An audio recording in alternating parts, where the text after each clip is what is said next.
Good morning. For those of you who have been wanting to know about my personal life, because who doesn't? It's an amazing topic. It's a very fun, adventurous little thing that we have going on here. One thing I've been noticing, I haven't been allowed to talk about it and not be interrupted at any given moment. So I just turned off chat today because I don't need to hear anything from anyone today.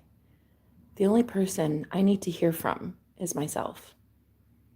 And you don't have to be here. This could be the most boring thing in the entire world, and you should probably leave. If it's boring to you. If it's not boring to you, stick around a while, but I'm pretty sure it's not boring to me. So last night, my soulmate here is staying at this Airbnb for just like a couple weeks. He's a very high-ranking Air Force official, and I didn't know how high-ranking he was until yesterday. One of the highest, I think, until you get to the point where you don't want to be higher in rank. Because I was like, oh, are you going to try to get higher? And he's like, no, this is fine. This is plenty. It's already too much responsibility. And I was like, oh my God, I fucking manifested a high ranking Air Force military official in my bed. Are you fucking kidding? I was like, oh, I was like, no. I mean, maybe you should know people before you sleep with them, Jenna. I mean, there's a clue. But I was like, oh my God, so this is like a big deal. Like, you're seriously. Anyway, let's just say he's very high ranking, and so much so that when I've asked him about things about his job, I think he jokingly said this, but this is something he said quite a few times. If I told you, I'd have to kill you. Okay, so don't tell me. That's fine. Just sleep with me then. Okay. But then there would be these instances where I would be like, so where are you going today? Because he does flights because he's in the Air Force and he's on planes all the time. And I was like every day he goes on a flight to somewhere, and I'm like, okay, so what is it today? Like, what do you do? And he's just like, nope, can't tell you. Who the fuck am I sleeping next to? Huh. Sexy. I don't like it. I don't like it at all. This man he knows that I'm psychic. He knows that I am literally a spiritual advisor for pay. This is my livelihood. But he has no idea of how powerful I am. Like, he does, though, because one time I started singing outside, and within seconds of me singing, the tornado sirens came on. And I had just got done saying, this lawn really needs some rain. We need rain here in the backyard because everything's so dry and crunchy and we need rain. So I started singing, and not even like 30 seconds later, there was a tornado. And he came out. This was only like the second day he was here. We had only met each other for like 10 minutes. He came outside during the tornado siren and came to get me. We didn't even know each other. I was like singing at the top of my lungs on a live stream to my friends, and we were just having fun. And he's like, hey. I was like, hi. He scared me a little bit, and I was like, wait, what's up? And he's like, a tornado? A tornado is what's up. Are you going to come inside? And I was like, me? Like, who are you? I was like, we met in the kitchen for like 10 minutes up to that point, just saying hi, and he met my boyfriend, and that was it. And I was like, okay, cool. I don't know you though. But he came outside and he was like, I just care about you. Do you want to come inside and maybe go to the basement? Or I was like, dude, we're gonna be fine. It's like whatever. It's just a suggestion. These tornado sirens, I feel like they go off all the time. It's just a side. It's just a little warning.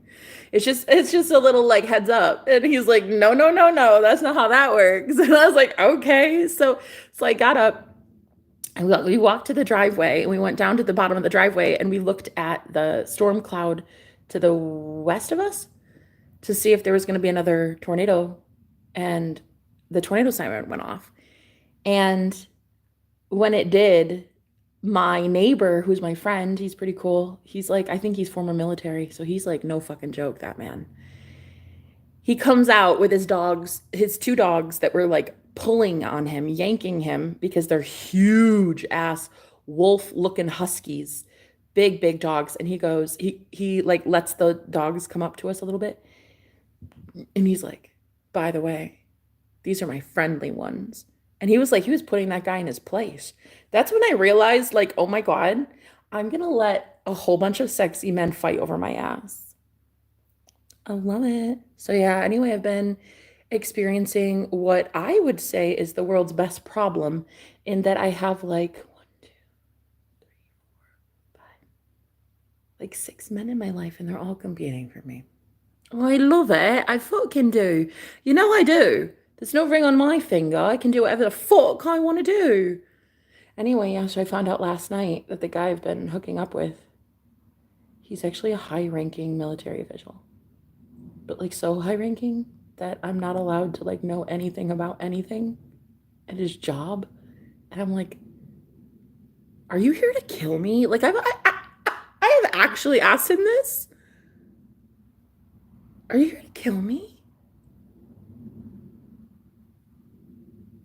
Look, I mean, hey, I am quite the controversial subject. I am on the FBI's watch list. I'm thinking to myself, if you're with one of the alphabet boys, CIA, FBI, DHS, I don't know, something. I mean, do you just need to like take me out of here? Like, you know, like is this like a thing? I mean, I know I'm pretty amazing. I'm pretty high ranking myself. And he's like, no, no, no. I mean, if I wanted you dead, you'd be dead by now. Oh my God, what are you like? Are you serious? Is this my life? Do I seriously get to have it? I get a high priest, and then like 2 days later, I get to have a high-ranking military official. Like, I don't understand. Well, actually, I got dumped by my boyfriend. So it was fine. Anyway, I cried about it last night, though. I cried about it a lot. I went on a walk and I was trying to clear my head, and I was trying to cry on the walk at like 10 o'clock at night. And I couldn't even cry because all these houses that I was walking past in the neighborhood, all of them had these like barbecues or these parties, people drinking, they were having fun, kids playing on bikes and everything. I couldn't even cry on a fucking walk, which is where you're supposed to cry. So I couldn't even cry. I came home after about a half hour. I show up and he's got his door open with his light on. And he was like doing something in his room. He's like, hey, did you have fun on your walk? And I was like, are you waiting up for me? I guess. Really? Like, what the fuck? You didn't go to bed because you were trying to make sure I was safe? Huh. Ladies, we have got to find a man like that. Now, I'm not saying that he's going to be my forever. He's not. He's only staying here like a week or two until he goes on his next international mission, which is so fucking sexy. Can you believe that that's a thing? Can you believe that international mission is a thing? No, that's like a real thing. That's like a real thing. He's a top official in the military. Oh my God, that is so sexy. I can't even believe I got to score somebody like that. I got to pull somebody like that. Hell yeah, Jenna. Get it, girl. Get it, girl. And then before that, I was with a high priest who's a very, very, very, very talented magician. Okay. There's a reason that man is called Ghost. His nickname is Ghost, and there's a reason why. So, and only I think a psychic like myself would appreciate that, because this man, my ex, whom I'm very much manifesting back into my life on purpose, that man, we'd been together like 2.5 months until recent. And I think it has everything to do with this soulmate that just showed up in my life, this guy in the Air Force. I think that because he's in my life and I needed healing, and I think we had like a soul contract. I think that's why my ex got booted out of my life for a little while. I needed to like clear some karmic debt or something with this guy, or I needed to see like a past life soulmate or something. I'm not sure, but all I know is it's a damn good problem to have, ladies, to have all these really sexy, protective, spiritually open-minded men. Ooh, girl, because you know that this one literally stayed up last night just to make sure I was safe. And then when I finally did get up to my room, I was like, okay, good night. And he's like, no, come here. So we hugged, and he's like, are you okay? And I was like, no, no. And I put my back against the wall, and I just fell down into the ground. I laid there, and I just cried right in front of him. And I was like, I'm not okay. I'm not okay. I'm I miss him. I miss him a lot, actually. And he's like, yeah, I know. You're kind of torn. Because he and I, this guy, we know we're just hooking up. We're just rebounds for each other. We know this. But he's a really great listener, really great therapist, and he really sexy military man. So, I mean, but we're just hooking up because it's fun and we're both single, and why the fuck not? Um, so it was like strange for him to care. And he started like actually listening, and he started actually caring that I was sad. He's like, it gets better, I promise. It won't be like this forever. And then I was like, yeah, there are so many people that are angry at me because I want my ex back. People, even a friend of mine yesterday, we had a altercation, we had an argument because she said, fuck that guy. And I was like, wait, no, I love him. I don't like being hateful to him. I don't want to be that way. Yeah, he might have dumped me, but I had a soulmate coming in. The universe does what it does. I had to see options. It's not his fault that he had to distance himself because another man was coming in, another man that is very also powerful in his own right. He might not be a high priest in that same way, but this man, the man in the Air Force, he's hella open-minded, which is kind of shocking. Considering he was raised in the Mormon church and he's military, he's actually quite open-minded. And when I tell him things like, I'm pretty sure I started that tornado with my singing, he agreed with me. And he says, yeah, how about you not go start any more tornadoes anytime soon, okay? And it's like, it's cute, but he humors me, I guess. My delusions of grandeur, he will say things like, yeah, no, you're that powerful. You are that amazing. You are that beautiful. He's like, he really likes me. I think maybe, I don't want to admit it, but maybe I really, I might miss him when he goes.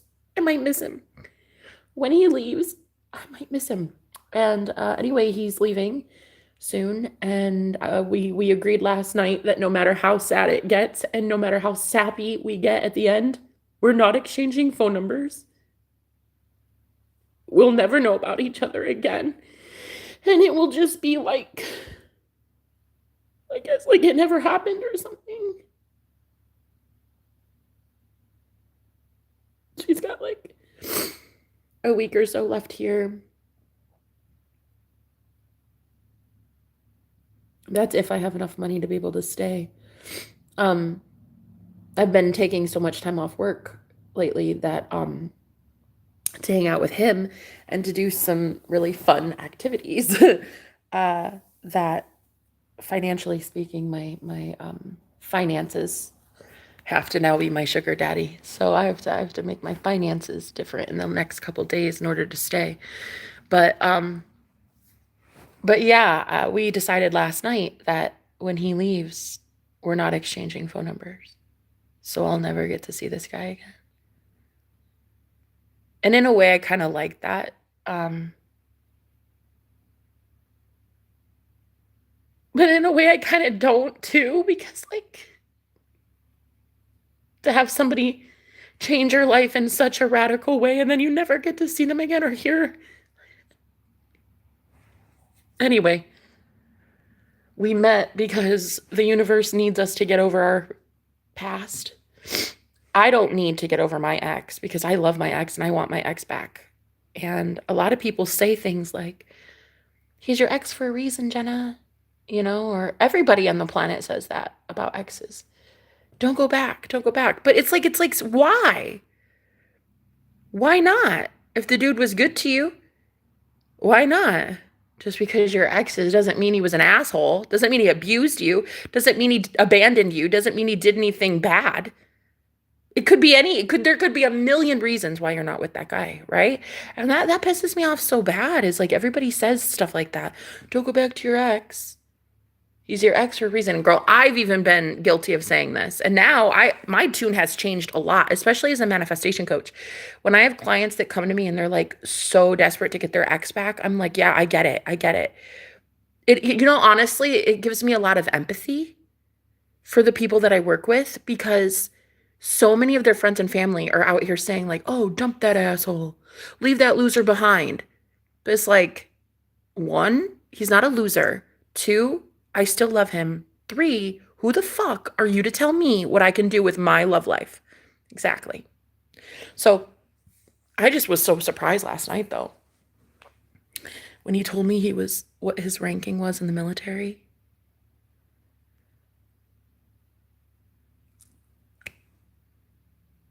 One of the higher, just one of the higher ones. I was like, how did I manifested a powerful, oh shit, like you're a powerful man. I was like, damn. Oh my fuck. I must be something really fierce. Like I must be a fierce motherfucker if I can manifest you. Like, oh God, you are like sexy as hell. And then he's like, yeah, we both agreed that when he leaves, he's gone and we're not gonna exchange phone numbers or anything. And I'm just like, oh my God, I cannot even believe this is like okay, this is like a fucking movie. Like really, I feel like my life is a movie anymore. I love it. I really do. It's given main character energy. I like it. I think that there should be men fighting over us ladies. I think that we should have our cake and eat it too. I honestly, I think my boyfriend should have been feeling a little bit. Oh, by the way, I told him about me sleeping with another man. Oh, yep. I told him yesterday. I told him that I had been with another guy. And I don't know, he didn't seem too fazed by it. That man is the most confident guy in the entire world, my ex. So, I mean, I highly doubt he even skipped a beat. But yeah, no, I was like, yeah, I slept with someone else too. So he was telling me that he's going on vacation and then he's coming back because he lives around here. Not too far, but far enough, but not too close. Kind of like just far enough. And he was like, I'm going on vacation and then I'm coming back. And I was like, I slept with someone else. So if it's me you're coming back for, just don't feel obligated, basically. Otherwise, I don't know what else he has here in this town. He doesn't have anything here. So when he said he was going on vacation, I assumed it's like with a girl, or maybe it's to go visit family or something. And considering the guy knows what he's packing and how sexy he is, and that he is God's gift to women, or around that, I'm pretty sure it's to go visit a girl. And I'm like, okay, you know what? If that is the case, and I don't know. I don't know if it's that or just family, but either way, I was like, if you're coming back simply for me, just just just know that you don't need to. It's like there's no obligation, you know? But anyway, yeah, so an update on my love life. I found out that the man I've been hooking up with the last couple weeks is actually a very, very, very, very, very high ranking military official.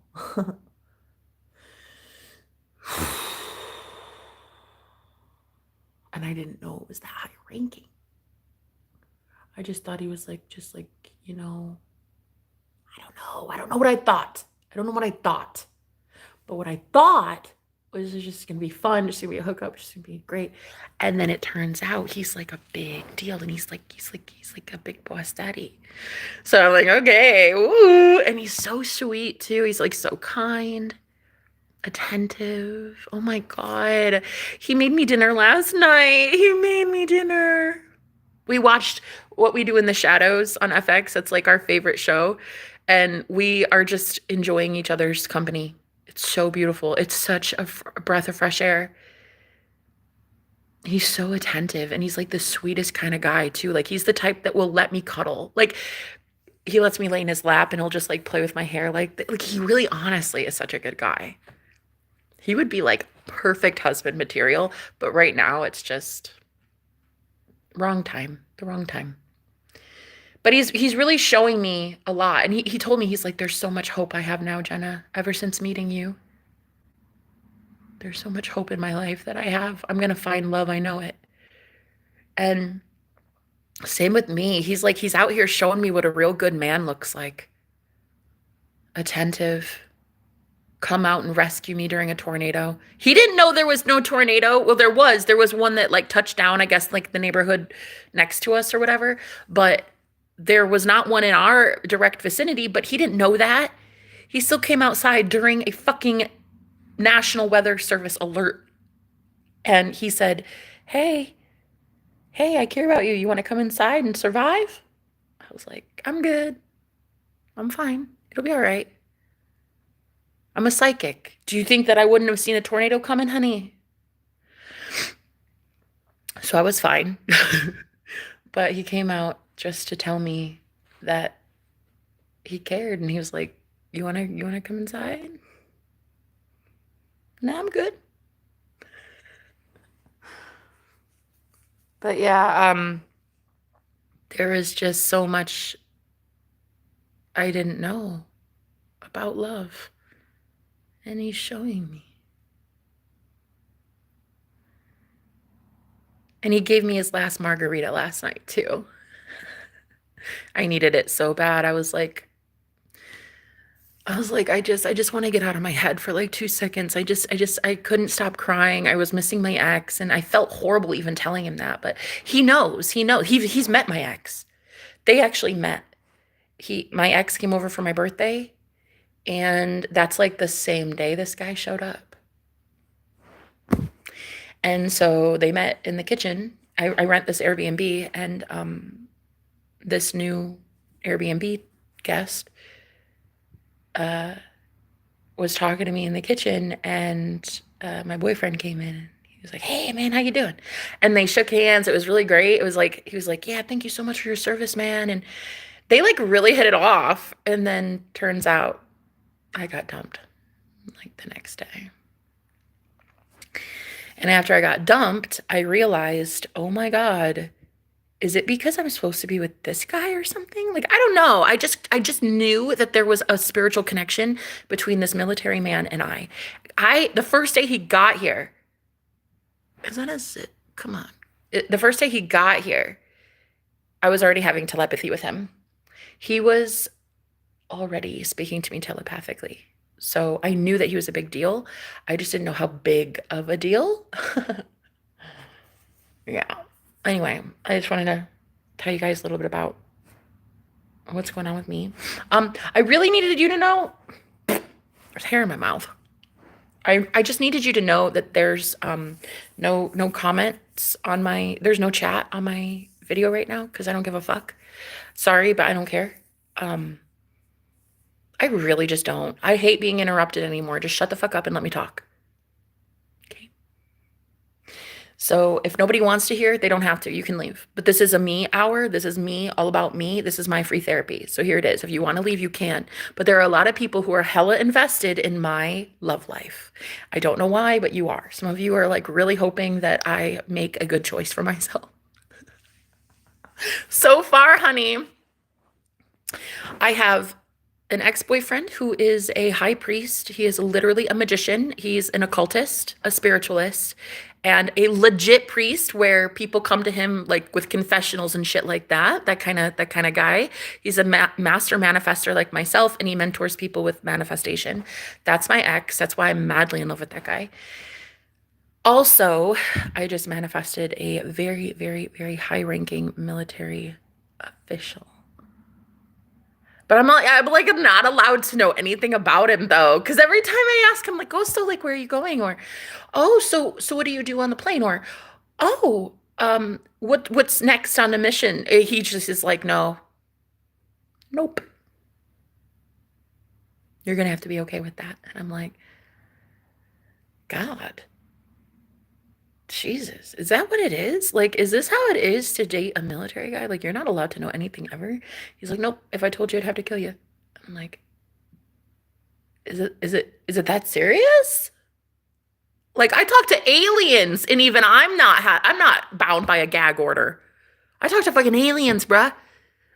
Okay, I talk to the big guys up there, huh? And I don't even have to be mum's the word. So what the fuck? But yeah, anyway, no, he's like pretty high ranking, and I found out last night how high ranking he is, and I'm like, Jenna, these are things you learn about a man before you sleep with him, but not me, not me. Nope. No. I guess I don't find that stuff out until afterwards. So anyway, as he was telling me his ranking, I was like, "Oh my fuck, are you serious? Dude, like for real?" Wait, what? Like that's like high up there. And I know because my dad's military. My dad was an E8 in the army. He's very, very high ranking in the military. And so I knew about ranking and stuff. So when he told me his ranking, I was like, are you fucking kidding? How did I pull that? How did I, what? Oh my God. Any of the men that any of the guys that I manifest anymore?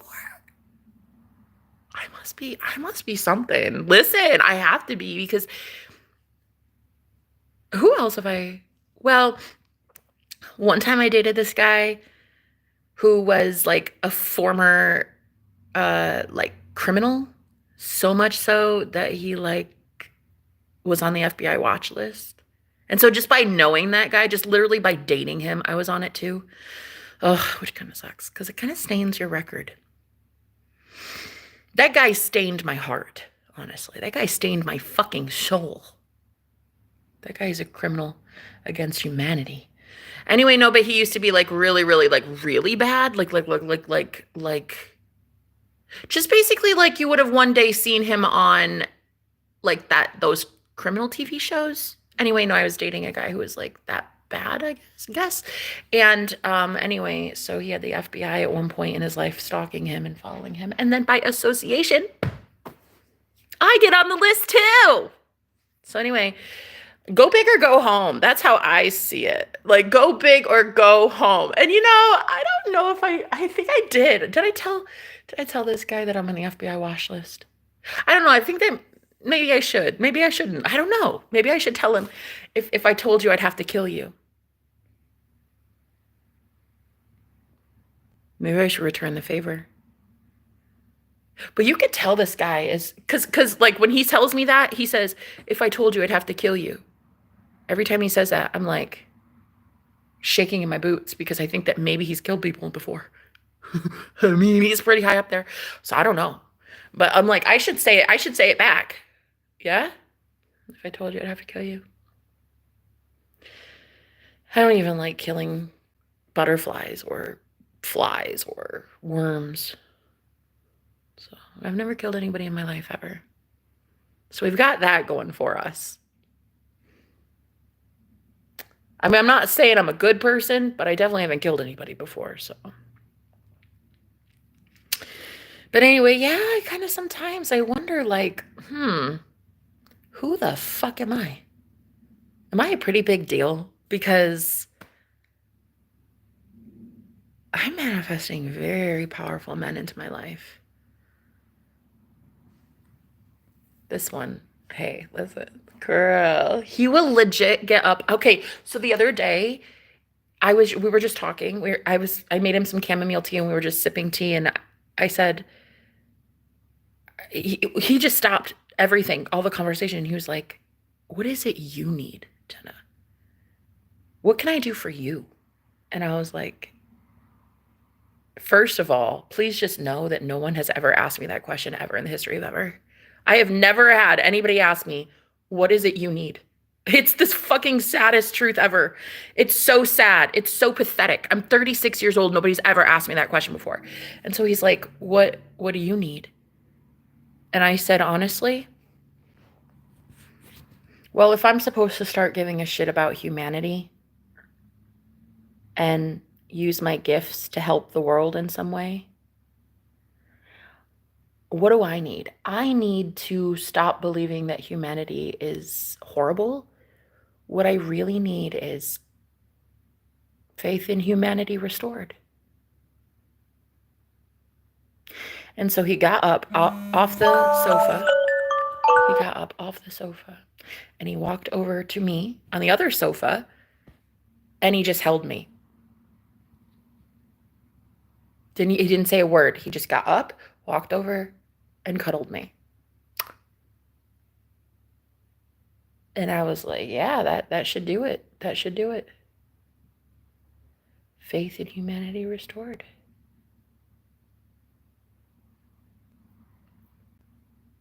If you can see the goodness in a man trained by the US government to be a weapon. Look, I was adopted at 2 years old, and my stepdad, my adoptive dad, he was in the military. He's in the army. And listen, he was trained to be a weapon. And I took the brunt of his anger and hostility for my entire childhood. So I never really got to see a man in the military that was sensitive. Actually, quite the opposite. Anytime I ever thought of a military guy, I thought abuser or like cold narcissist, psychopath kind of. So imagine my shock when this man gets up out of his chair, comes over, sits next to me, doesn't say a word, and he just holds me. I'm like, whoa, wow, I didn't see that coming.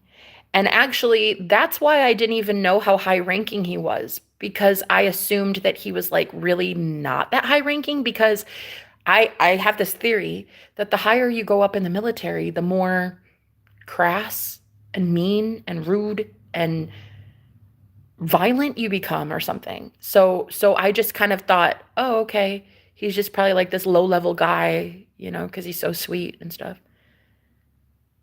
Turns out he's very much up there. He doesn't ever tell me anything about his job, though, which I kind of like. Like, it's good. Like, don't tell me shit. I don't need to tell you shit. You don't tell me shit. We just hook up. Cool? Cool. You do that. You do you, boo. I'll do me over here. You do you over there. And if our paths cross, great. If you want to make me dinner, great. If I want to make you tea, great. If you want to be in my bed, great. But I don't need to know.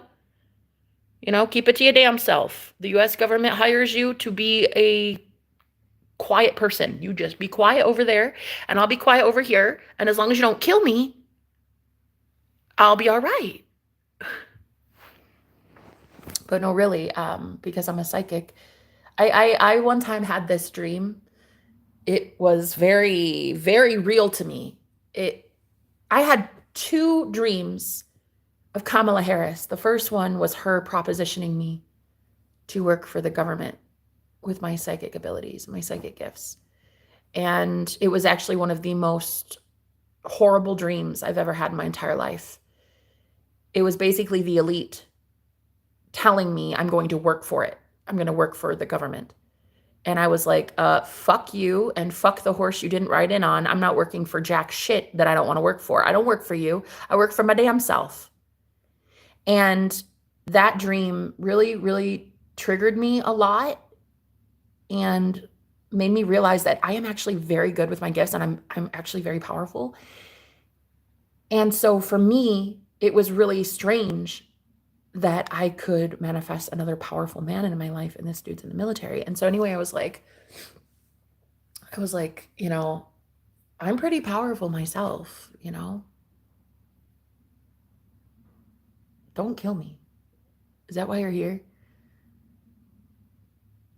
And I think that the fact that I legit considered, I think the fact that I told him that and he really did believe that I was serious about maybe him wanting to end my life, I think proved to him right away that I am kind of controversial. I do have kind of a lot of people that don't love what I do, but it's okay because I don't give a fuck who likes what I do. I'm a sovereign being and I can do what I want to do. Not one person on the planet is going to tell me no about being a psychic or helping people that deserve to be helped. I've worked for politicians. I've read for celebrities. I've read for other high priests, high priestesses, shamans, gifted speakers. Like I'm pretty in my own right. Before I got chewed up and spit out by the coven that I was in recently, I left a coven of heinous witches about January-ish. Last time I ever saw anybody in that group, it was about November to January is when I was like wrapping up a cycle in a witch coven that was from hell. It was so fucking bad. Basically there was one time that I was in a 7x7 room sleeping on an air mattress with a hole in it. And I would end up on the floor, on the hardwood floor with mice. It was so bad. I was literally in a cult. And that took me down pretty bad.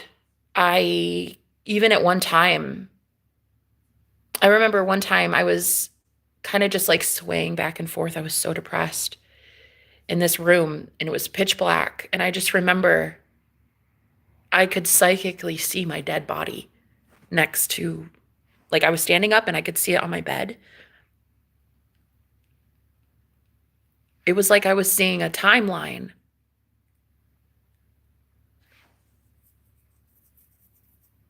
I could see like a different world where I didn't make it. I don't know if in that timeline I killed myself or what, but I didn't make it in that timeline. And I saw it psychically. I saw myself dead. And then after that, I started feeling more empowered, started standing up for myself, sticking up for myself. And this is when the abuse came. There was a lot of triggers.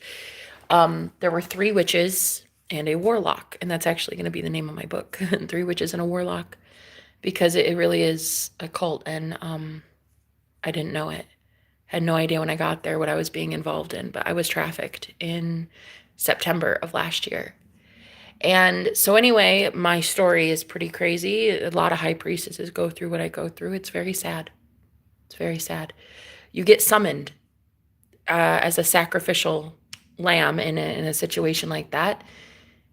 And they pull on your energy, and before you know it, you're out there being the catalyst for why an entire coven can sustain itself. And I didn't know, but there were 3 full-grown witches were living in a house, and the man of the house, very much a warlock. And I didn't know what was happening to me. And after I saw my body dead in that other timeline, that's when I realized, oh my God, I'm in trouble.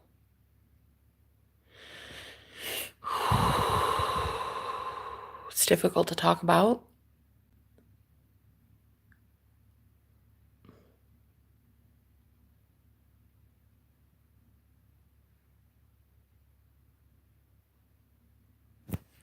That's when I started saying no to things. And you get punished. You get punished for saying no in situations like that. And that happened. Got punished quite a bit. And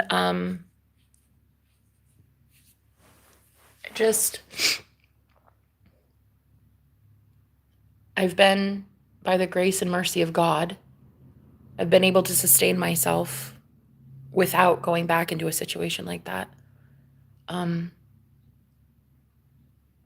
It's been lovely. I've actually been vlogging my journey up to this point to help a lot of psychics that are also going through the same thing, because unfortunately, we do go through the same thing. A lot of us get initiated through these experiences with really, really bad covens. And this is where you learn that you don't need the coven, they need you. And I've been in 3 cults. I've been in a spiritual cult, a religious cult, and that one, which was a sex cult, was being like, my energy was being harvested.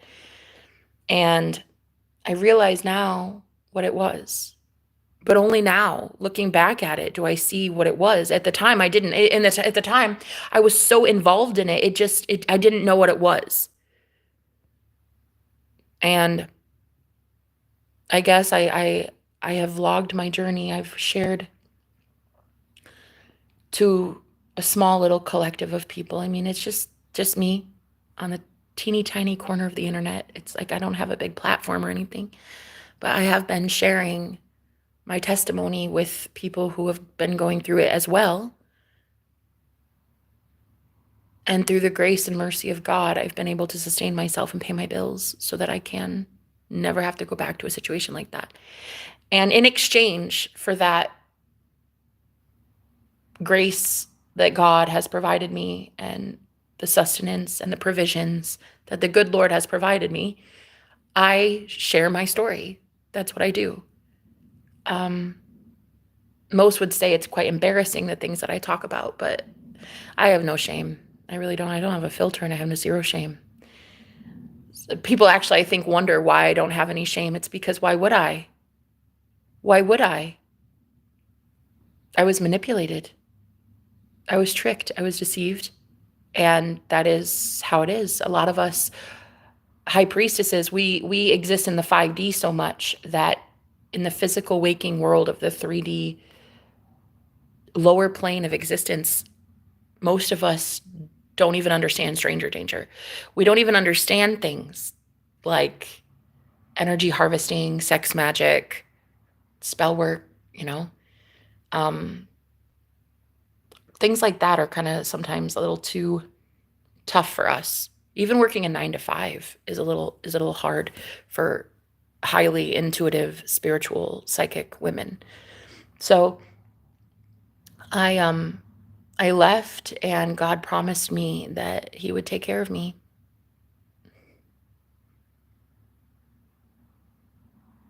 That if I left and shared with the world what it is to be with dark practitioners and how you can break free from it, and to know the Most High God has you, that I'll be provided for and taken care of. And that has been happening. I don't know how. Most people are shocked. I am too. In the way that, like, just random blessings will come into my life, and I'm like, wow, that's so a God thing. I love talking about God. I love talking about the goodness of God. I love talking about the goodness of God that is within us, not something external, not a boyfriend, not a man, not a government official, not a politician, not a celebrity, not a book, not a bank account. I like talking about how you are God and you are a good God because you speak life over yourself. You speak life over your finances. You speak life over your love life, and you're a good God. The one within you is good. The one within you is goodness. The one within all of us is goodness. I would say that the darkness that you see around the world, it's given demons, but that's not who we are. We're not demons. We might have them or entertain them or allow them to be attached to us, but we're not demons. We are God. We are soul. We are pure light and love. Every last human being is pure light and love, and that's why I want to work for humanity. It's why I love what I do. But I told the guy that here, the military man that's here renting this place for a little while, we were drinking tea, and I said something, and he was like, what is it you need, Jenna? What do you need? And I was like, I've never had anybody ask that for me before. I didn't even know how to respond at first. I was like, wait, what do I need? And I thought, well, if I'm going to be working for humanity again, if I'm going to be putting myself out there and sharing with the world the embarrassing things that have taken place in my life,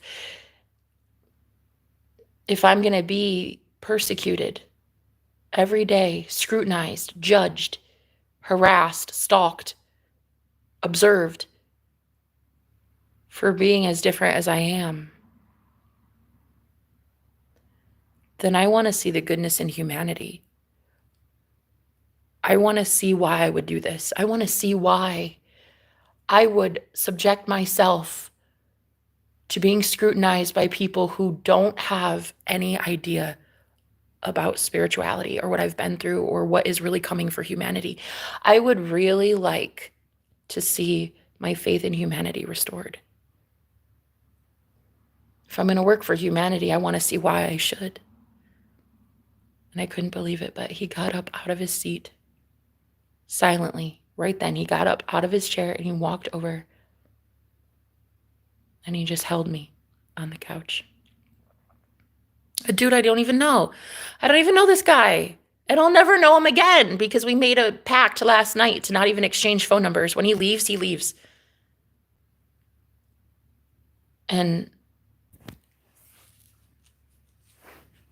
it's crazy. I couldn't believe that he restored my faith in humanity in 5 seconds.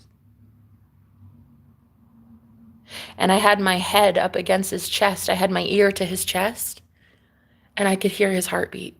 It was boom, boom, boom, boom, boom, boom.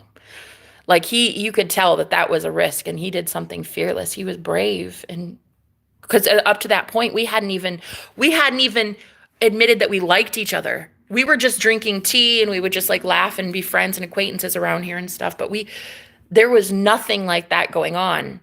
So for him to get up out of his chair and come over and hold me, you should have heard the heartbeat. Oh my God. I couldn't believe he did that. So he's a very good man. Beautiful. I kind of don't even want him to leave, but like I'm too not embarrassed to say that, but scared to say that because he is leaving and I will never see him again. And it is hard sometimes.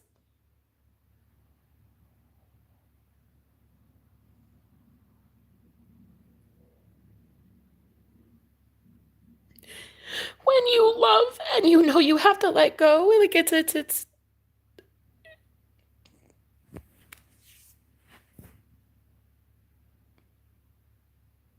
I don't know.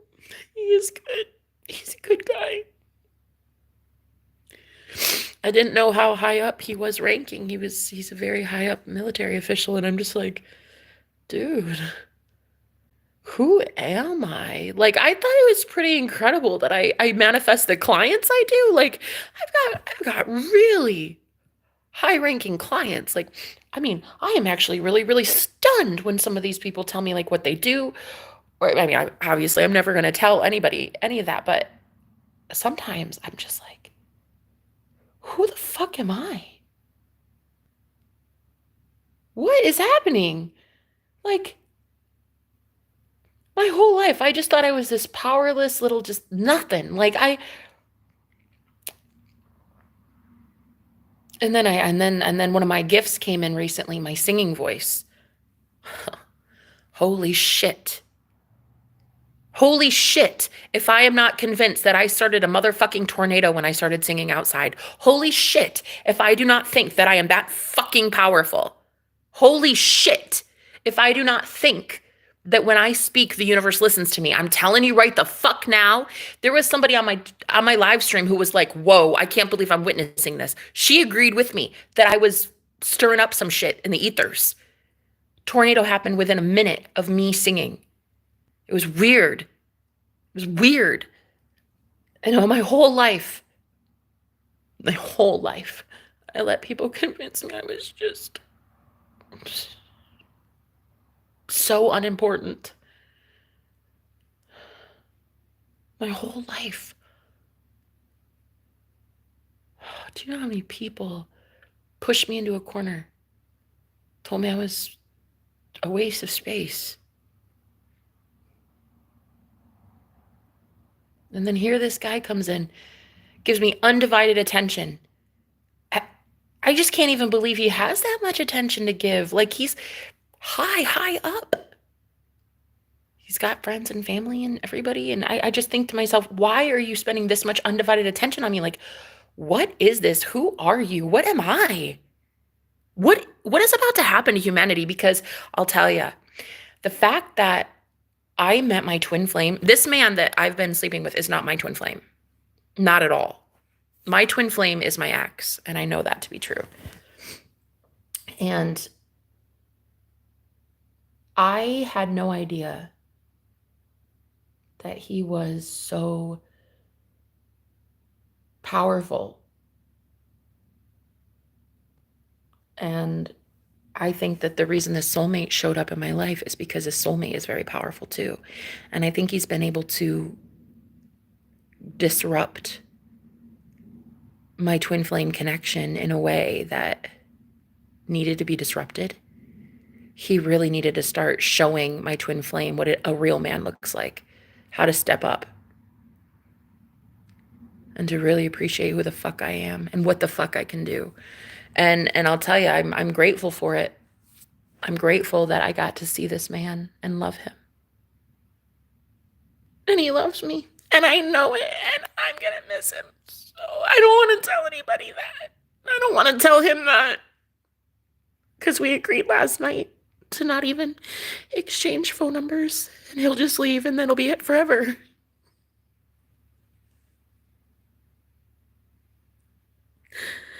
I think that may hurt me more than I let on.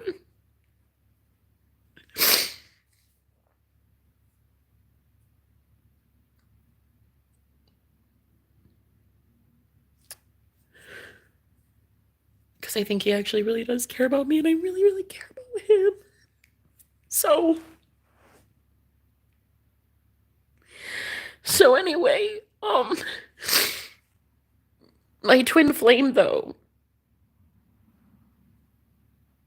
I don't know. I keep seeing him as so stoic and really closed off and hard-headed and stubborn, and God, I don't want to see him like that.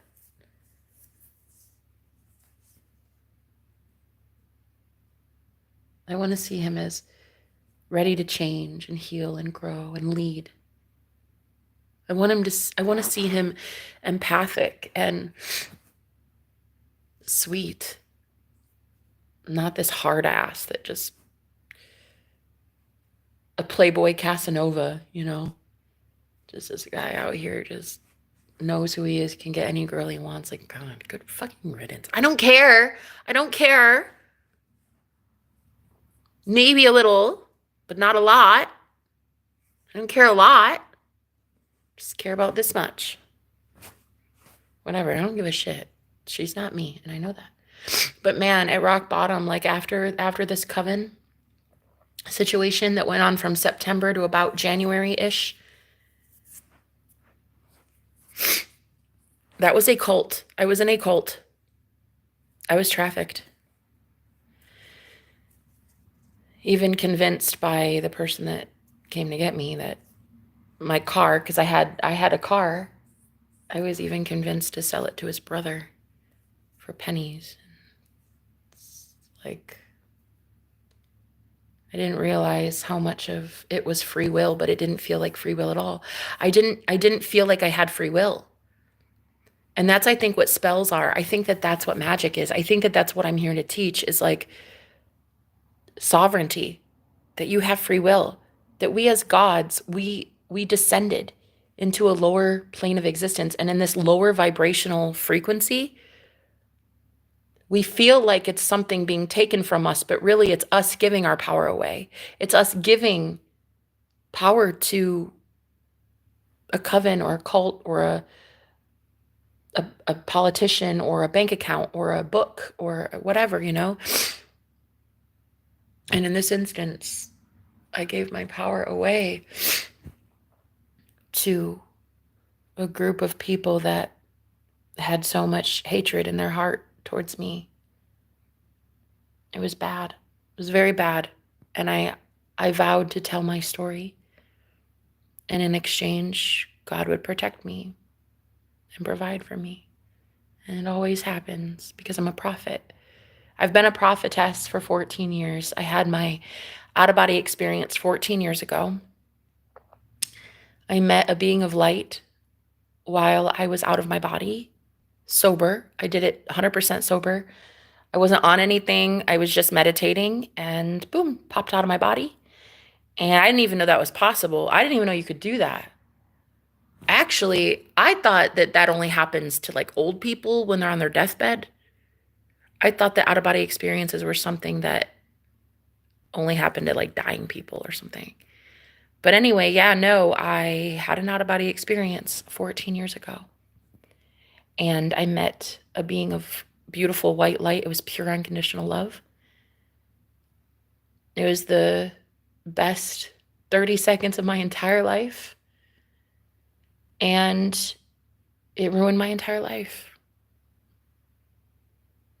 For 14 years, still kind of ruined. I'm not exactly sure I'm ever going to get to live a normal life. Because I did something others can't. I witnessed something others don't. And the love of that being was so pure and it was so good. And it was so...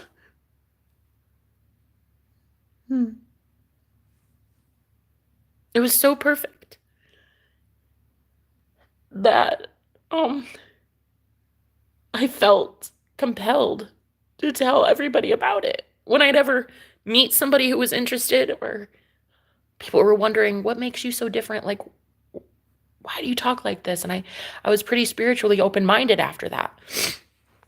And I was religious until then. Like, I was a former Christian. I was raised Pentecostal, so I was raised by the church. My grandparents were the pastors, so I was raised in a cult. And so for me to go the exact opposite way and now become the only person in my family, my friend group, my church community, the only person to ever see and have a spiritual experience, I was then labeled a Satanist, a devil, a false prophet.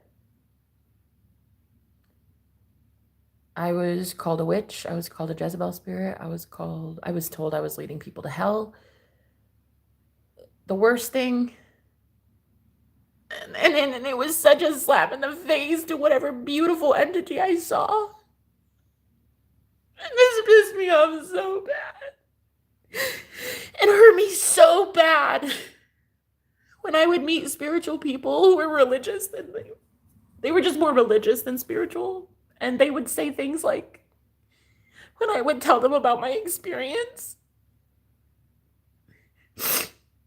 meeting a being of love, pure unconditional love, what hurt me so bad was when they would tell me that I was following the false light. That Satan masquerades as an angel of light. And that I was following Satan.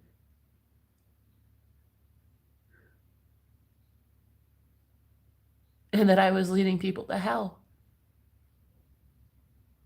And for so long, I believed them. I believed what religious fanatics would say about me. Turns out, I think they were intimidated by me the whole time. I see why now. They have every right to be intimidated by me. People have every right to be jealous of me and the life that I live. People have every right to be angry, jealous, hostile, whatever. But I would be told by these men that are religious leaders, I would be told,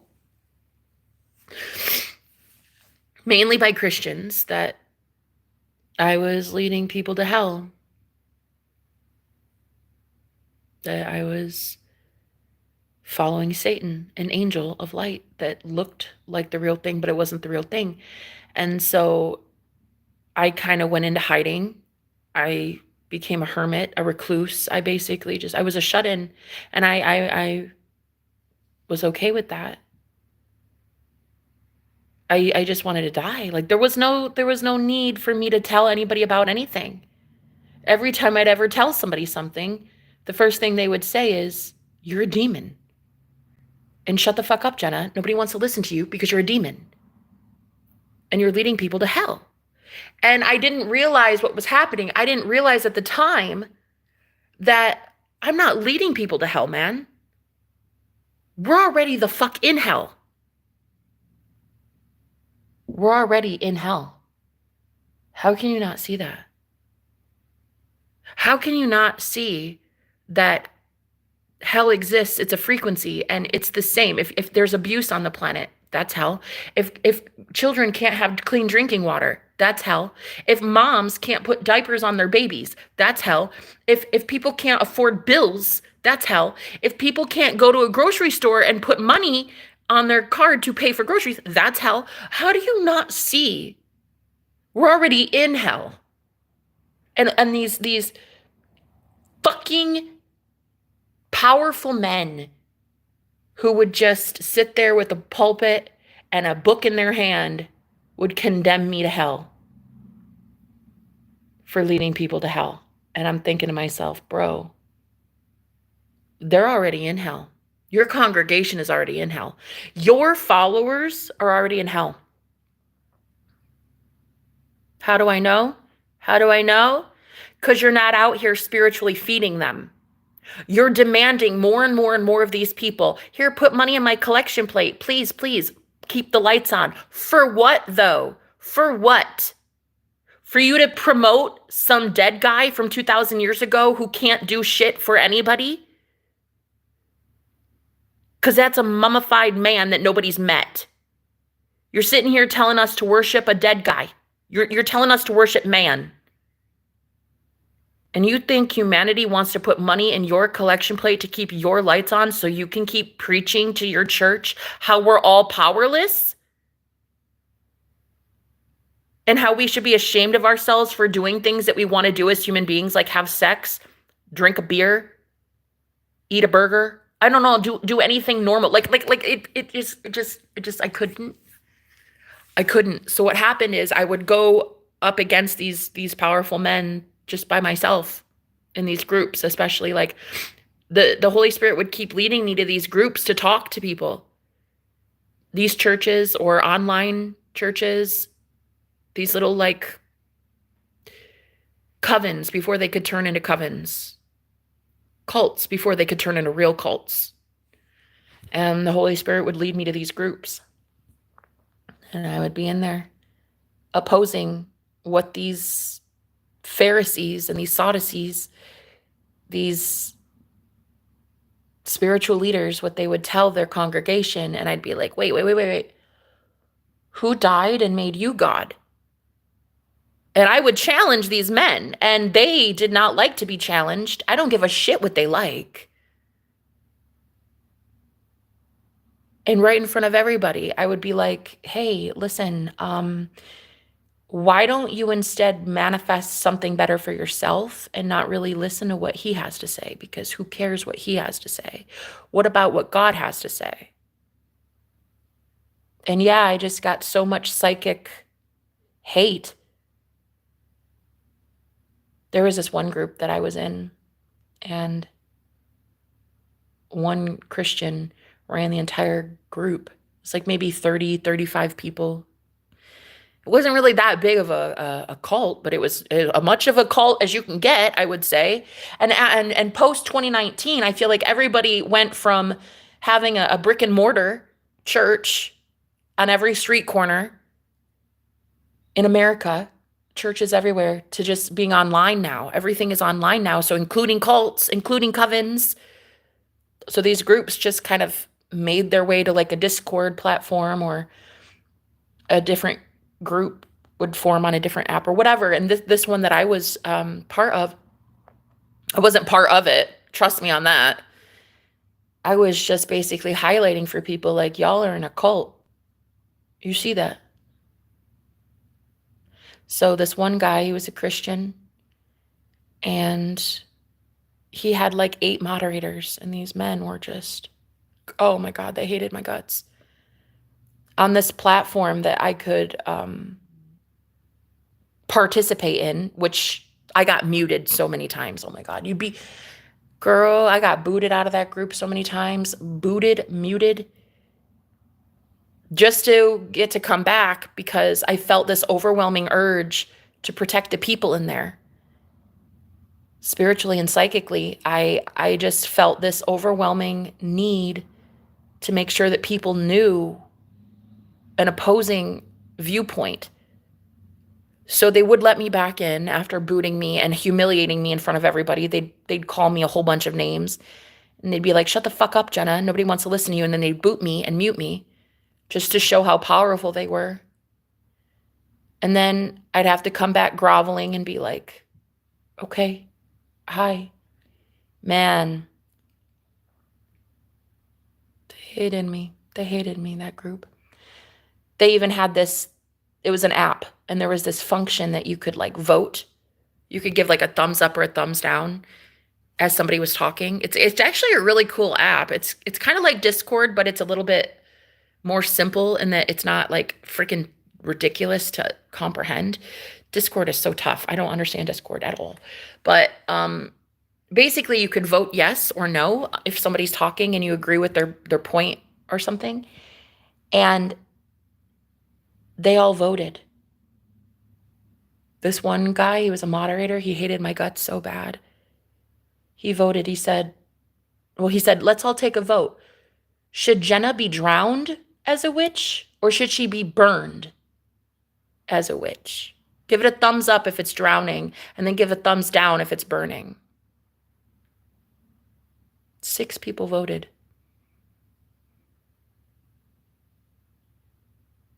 Six out of 35. That's enough of a sting to the soul. I don't think the masses wanted to vote. I think everybody else there was like, why the fuck would we want to burn or drown a girl? But anyway, after that, it's when I just stopped really caring about humanity, I would say. I stopped caring about sharing my story, my testimony.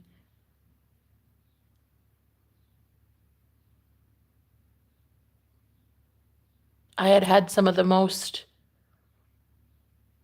out of this world, literally out of this world astral experiences, near death experiences. I mean, really, astral travel was just like a normal thing for me. I could do it several times a week on command. I mean, I could leave my body on a whim. I could travel astral spaces just on my own just because I wanted to. And I wasn't really afraid. I was a voyager. I could go anywhere and do anything, and I felt so free.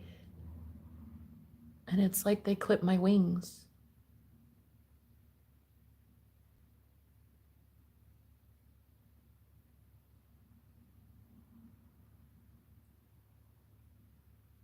It's like my wings got. So, this man, the man that's here, staying for just a short time, he's a very, very, very, very, very, very, very, very, very, very powerful, influential man in the military. So influential that he can't tell me jack shit. He's not allowed to tell me anything. And I don't mind it. I want him safe. I want me safe. I don't want to know shit. Don't tell me anything. All I need to know is what time is dinner and do you want to hook up tonight? That's all I need to know. I don't care. I like you. You like me. And let's just talk. So anyway,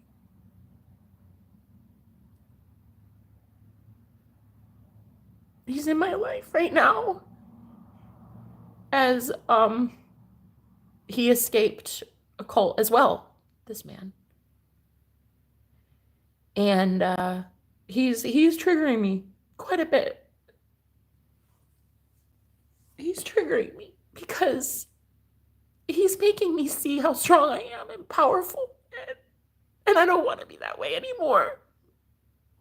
I don't want to be hurt anymore by people who don't understand me. I'm sick and tired of being powerful because that's when you're targeted. That's when people notice you.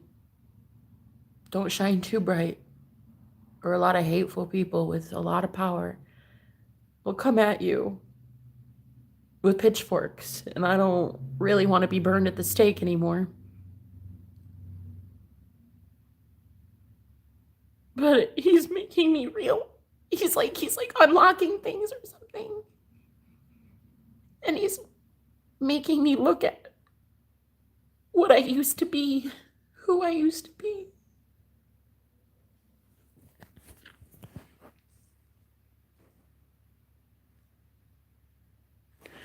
I used to be one of God's most powerful warriors.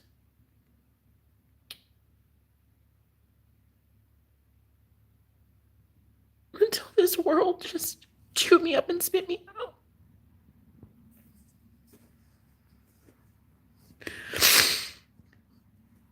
And then I was okay with being powerless. I was okay with being weak. I wanted to be that instead. I was tired of being called a demon and Satanist, and I was tired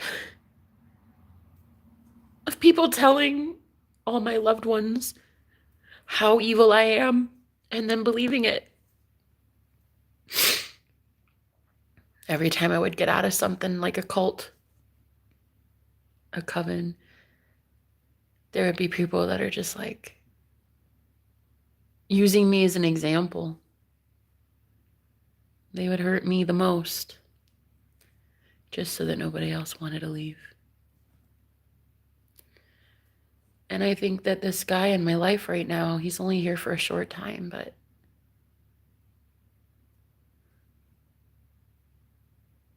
the way that I knew, the first day I met him, I knew the universe set him for a reason.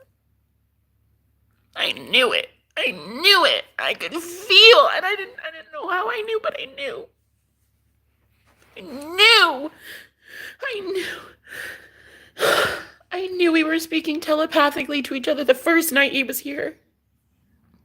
I had only met him for a few minutes as he brought in his suitcase.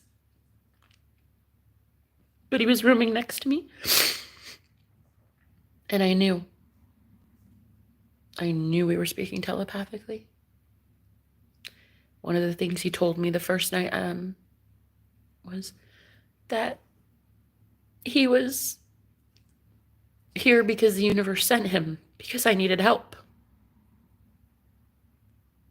Nobody knows how much help I need.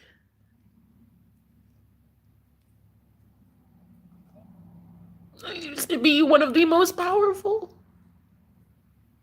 Put the pride before the fall, right? I really did. I really did. I used to be one of the most powerful warriors of God. Truly. The real God. The real one. Light and love. That true one. Powerful. I used to have so much courage and so much confidence. I'd go up right into a cult, a group of the most stoic, hardcore, religious, fanatical men, and be the only woman in there, and just boldly go in and like challenge the leader of it. I would just be like, I'm sorry, who died and made you God? Oh man. I could humble a man in 2.2 seconds if I wanted to. Then I stopped wanting to. I was tired of the pitchforks. I was tired of doing it for other people. I did it so that these innocent people that are there, that they didn't know why they were there, what they were following. I did it so that they could just see how to challenge authority. All I want, truly, I just want people to stop idolizing men or women or celebrities or politicians or a book, or stop idolizing anything. And I would just go up in these groups, and this was when I really, this was at my peak. This was at when I was a spiritual leader, like a real one. Like I was a brute. I was paying my bills. I was living quite a successful life. I had a lot of followers, a lot of people that were listening to me. And I had a lot of influence. And there were some really evil groups who did not like that very much. They shut me down pretty fast. And up to that point, I had been quite successful. God was paying my bills, making sure I had food in my fridge. Healthy life, paying for my own apartment, my rent, healthy groceries, vitamins. Like my life was just so rich. There was so much abundance in my life because God was providing that abundance. And then I went through the dark night of the soul, still in it. I think my 14 years has been the dark night of the soul. Man, I used to be something though. I used to be one of the best. I'll tell you, I did. And meeting this guy, a high-ranking military official, falling in love with him, or at least maybe not falling in love, but definitely caring about him. Definitely seeing I used to be powerful.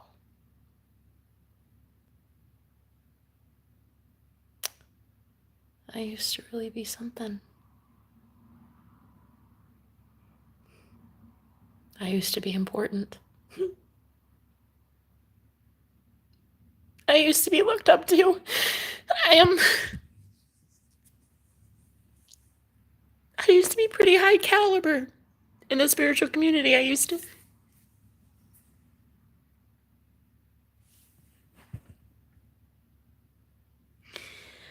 Then I got trafficked last year.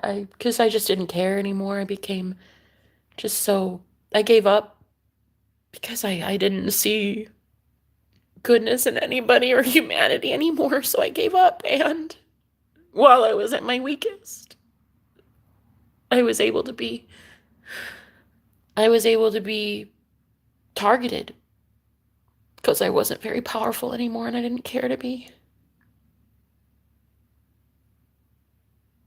And if you don't have your own power for yourself, somebody will take it. And that's what happened. September of last year, I got trafficked. And I found myself in a witch coven led by a warlock. A wannabe warlock. He's really not that fucking powerful. He's not really anything. In fact, every ounce of offense given. You know how people say, no offense? I absolutely mean offense when I say this. He's actually a dud. This dude's kind of brain dead. He's kind of like a dummy. It's kind of stupid.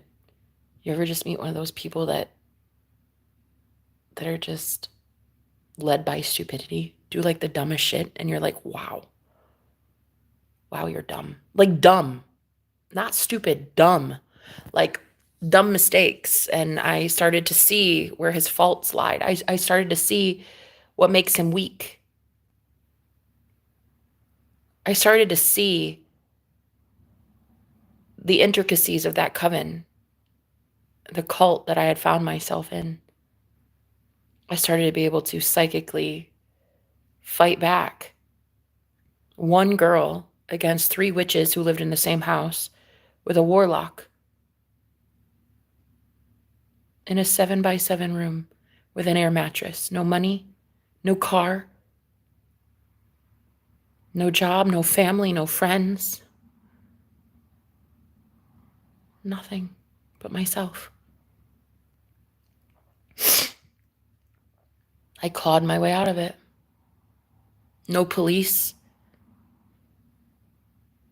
In fact, I even filed a report, a police report, while I was there, and nothing came of it.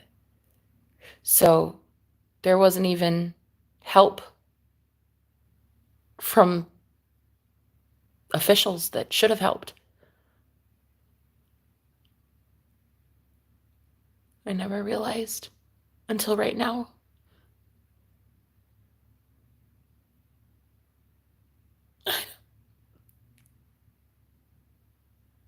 The abuse that came from that, the trauma, the PTSD that came from me living in that.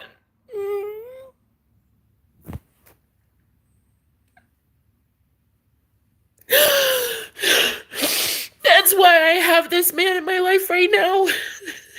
Because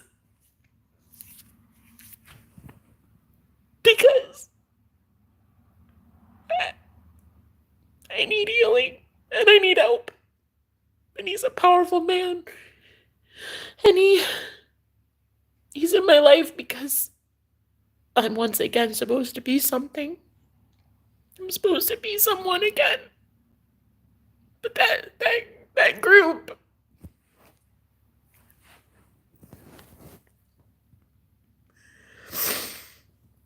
they even broke like Geneva Convention laws. Like they it's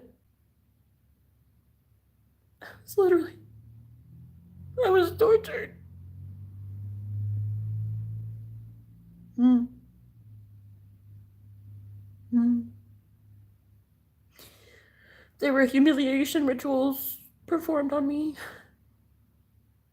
It's bad. It's bad. It's very bad. They had no idea who I was, though. They had no idea my ranking, my spiritual ranking. They had found me at rock bottom. They found me when I gave up. They didn't know I was a divine feminine. They didn't know who I really was. Shit, I didn't even know who I really was. I didn't know I was a strong enough girl to get out of a cult by her damn self. By myself.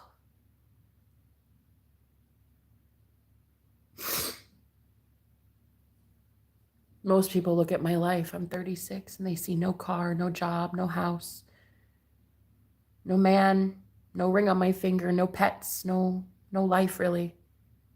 They look at my life and they say, wow, she's a failure. They have no idea how I manifested survival. They have no idea.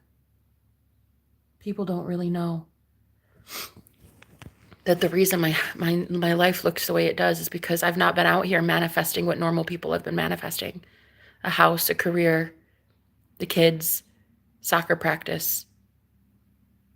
I've been manifesting survival out of cults so I can teach other women how to survive in what is coming. There are a lot of bad men on the planet, and a lot of these women that are just being chewed up and spit out by the world. They lose their sense of importance. These women, they feel so unimportant. They feel so discouraged. They're actually very open channels for the Holy Spirit. And they get chewed up and spit out by these holy roller, holier than thou men, these fake ass wannabe warlocks, these fucking Pharisees and Sadducees, these fakes. And it's a holy war. But it's the year 2025 and most people don't even know a holy war is happening. It's a holy war that never ends. Because it's a reality that never ends. It's a realm that never ends. The 3D never ends. It's a dimension. The 3D dimension, it never ends. And so here, there's a holy war.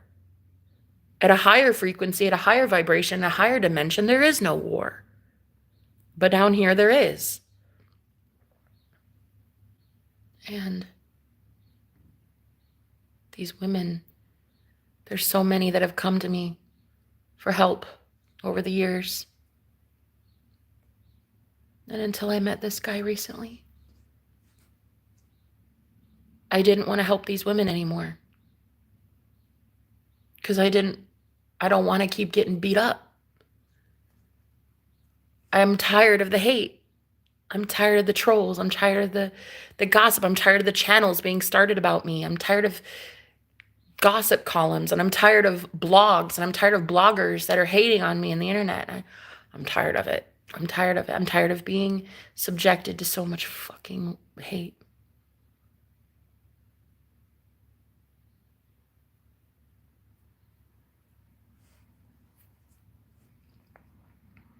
Honestly, it does a number on the psyche. It does a number on your emotional well-being when you see men, powerful men, beautiful men, eating out of a dumpster because they have challenged the status quo. Mm-hmm. Or the other day, I met the plumber that came over, and he was sharing some of his story about how he loses so many jobs because he's that type that will say something is not right. Like, he worked at this hotel. He said that the hotel had mold, and he would tell the higher ups, and he went all the way to the top and got fired because he was bucking the system.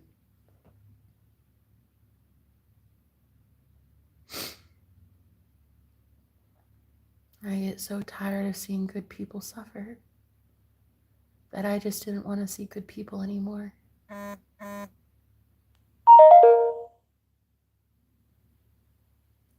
Speaking of, my ex just texted me just now.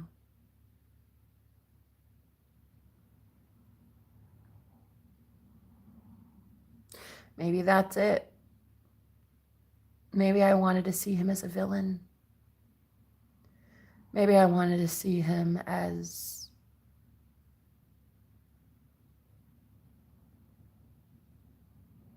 maybe I wanted him to stay away from me because he was waking me up. He's waking me up to my power again, and I don't want him to. I don't want him to. I want to stay dead. I want people to leave me alone. I want to stay dead. I don't care to be woken up again.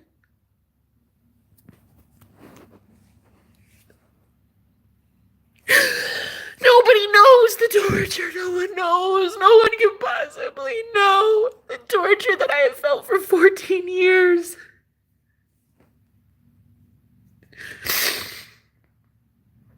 Being the first to wake up.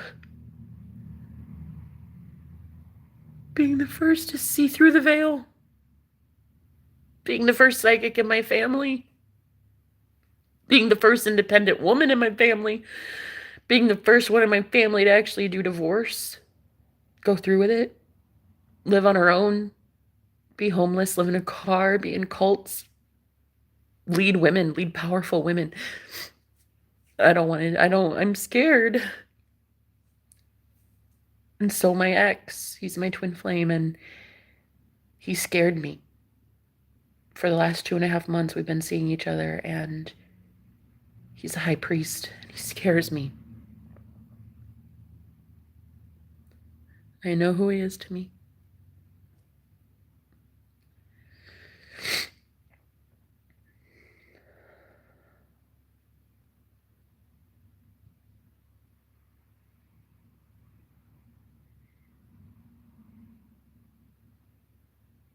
I didn't want him to wake me up anymore. And his love was doing that. He was waking me up. So I pushed him away, blamed him for the breakup. That way everybody could hate him instead of me. Everybody could see him as this, like, asshole that dumped me on my birthday. Maybe deep down I knew nobody would want him to be with me. Sure enough, a friend of mine yesterday said, "Fuck that guy, Jenna." And that's exactly what I wanted. I wanted people to hate him for me. I wanted everyone to push him out of my life for me.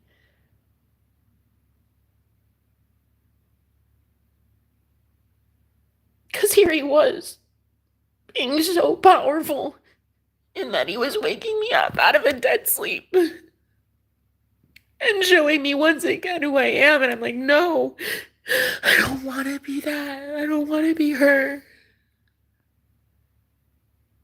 Please no, please no. And then too, when my voice came in, my singing voice, I hadn't sang in 20 years. I used to be a singer when I was a teenager, and I didn't want to do that anymore either, and I wanted him to just get out of my life, so I pushed him away. And then he broke up with me. And then I manifested a soulmate who still lives here. He's here for just a little while. This guy's only here for like a week or two, and then he's going international travel. He's in the military, so he won't be here he's never coming back. And so I manifested this soulmate. And as much as he's a beautiful man and very open-minded too, he's not a high priest. He's not my magician. He's not my twin flame. And I know that to be true, even though I'm hooking up with him and having fun with him and stuff. He's not my twin flame. And last night, I told my twin flame that I slept with another man.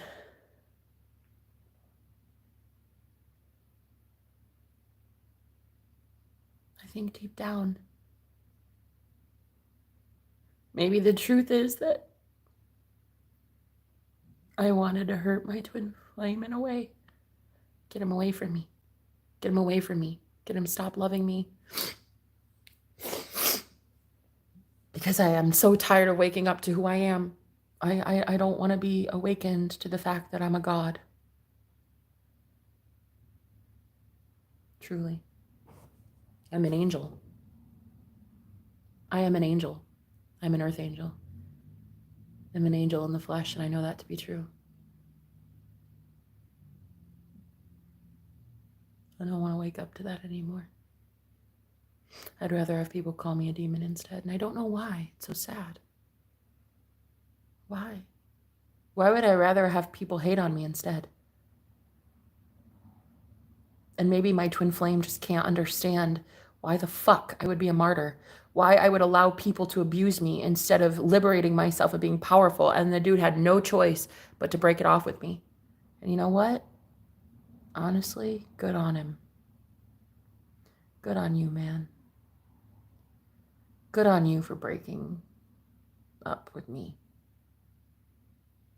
Serious. I'm serious about that. Like, we may still talk and text and stuff right now, but it's like it's so minimal.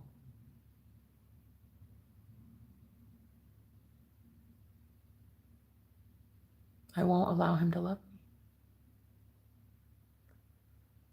Because I don't want to wake up to who I am. I want to be left the hell alone. I'm okay with being dead.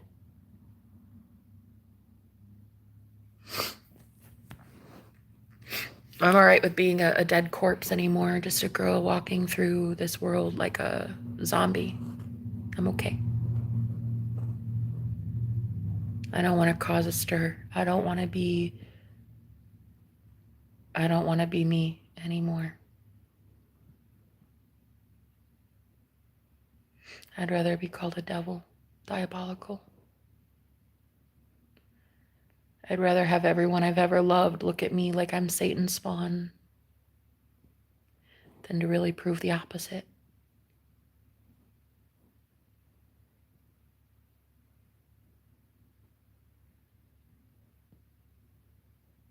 I don't know why.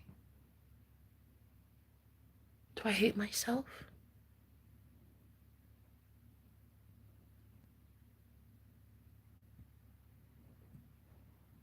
Deep down, I want my twin flame. Deep down, I want him. He broke up with me on my birthday. That's because I wanted him to.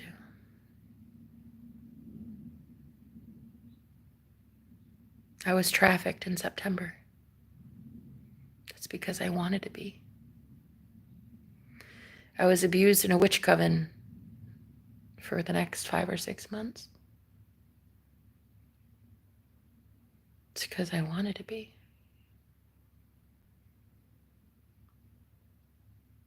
I was tortured in a lot of groups that I would go into when God would ask me to go in and rescue his people from the hive mind. I would do that as a warrior, as a very strong, powerful Aries alpha female. I'd go in and I'd challenge these group leaders, humble them. I would show them they don't know shit. Demanding so much of their congregation when they don't offer any spiritual provisions at all. They don't offer any of their constituents power and authority, self-sovereignty. These fake ass wannabes out here trying to lead people, and they're so limited in their mindset. All they're doing is teaching their followers limitations. And I would be in there telling them, why are you listening to this dude? Who the fuck is this guy? Why don't you listen to you instead? Why don't you believe instead that you can have anything you want?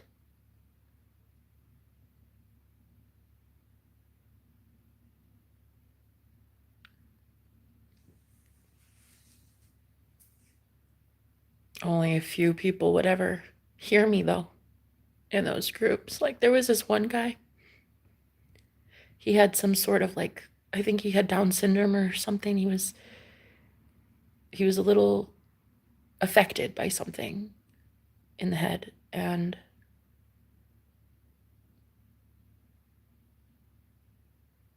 I saw this man practically begging to be noticed by this group. 8 moderators and this leader guy who was his best friend. And I'm thinking, honey, this man doesn't like you at all. He will never love you ever. You will forever be chasing the approval of a powerful man. And this group to somehow acknowledge you.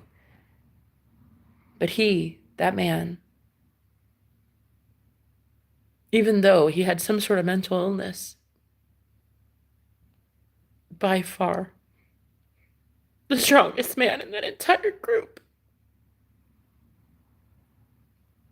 I remember when I was voted, they voted. Should Jenna be drowned or should she be burned to death? In America, in the year 2025. Actually, it was last year, so it was 2024, but still, fucking audacity. And this guy, this beautiful man, this man truly loved Jesus, and you could tell. His username actually was like Jesus loves you or something, so he actually really did love Christ, and you could feel it.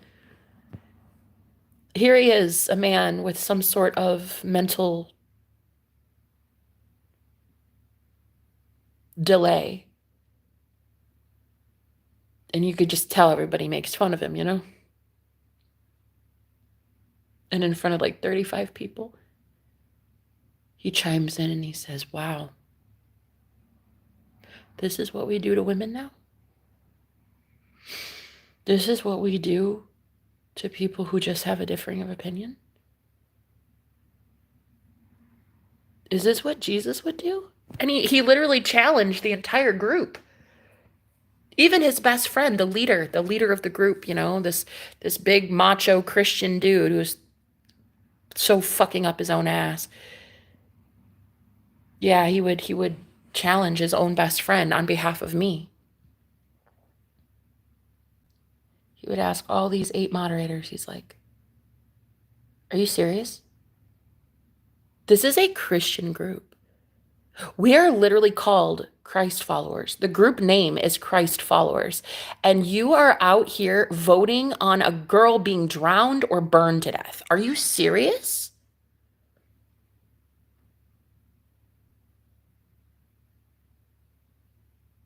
One of the strongest men I've ever met in my entire life. And he was mentally delayed. But his soul was not delayed. His heart was not delayed. Just like a beautiful man. You get to a point where you don't want to see stuff like that anymore. And my twin flame in my life right now, he's making me see this. And I don't want to see it, so I push him away. I made him break up with me. I manifested our breakup. I did, of course I did. I manifest all things in my life. Of course I manifested him breaking up with me on my birthday so everybody would hate him. So that I'd have a real challenge on my hands when I ever tried to get him back in my life. I knew that all my friends, anybody watching, would be like, fuck that guy. Fuck him. He dumped you on your birthday, Jenna. Mm-hmm. Exactly. I created this wall. I created the challenge itself in keeping my twin flame away from me. I wanted people to hate him. I wanted people to hate him so that I didn't get back together with him. So I had this excuse to just stay dead. Stay down for the count. I'm tired of being used by the Holy Spirit in a way that hurts me. I'm tired of being called on by higher forces. I'm tired of it. I'm tired.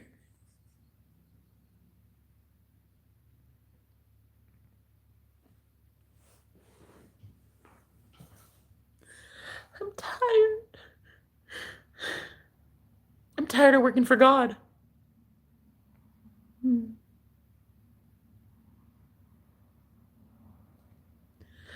Tired of being powerful, because only when you're powerful do you ever get even attention from government agencies,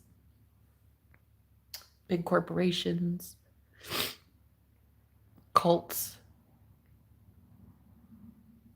Do you know how many times I've been propositioned by cults like the Freemasons? Do you know how many times I've been asked to be initiated into groups that are, I mean, very much practitioners of the dark arts?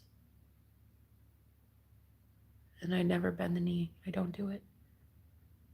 Even when I get into the coven that I was in September, I even got involved in, I don't even know. That was like the beginning, the forming of what could have been, if not disbanded, that could have eventually led to something pretty bad. But luckily I got there at the grassroots movement of it. I got there very much at the beginning stages of a full-fledged cult, and I was able to disband it. Just me, myself, and I. Why? Because I'm a fucking baddie. I am a very powerful woman. I'm dangerous like that. I'm more dangerous when my twin flame is in it too, and I've pushed him away on purpose. I wanted everybody to hate him on purpose, so people would say things like, Jenna, you deserve better than that, asshole. Fuck that guy. And that's exactly what people do. Exactly as I anticipated. Fuck him. Be with this other guy instead. This soulmate. But this soulmate doesn't wake me up. This soulmate doesn't make me stronger, challenge me as a high priestess. This soulmate is one option because the universe wants to give me options. Because God knows how tired I am of this work.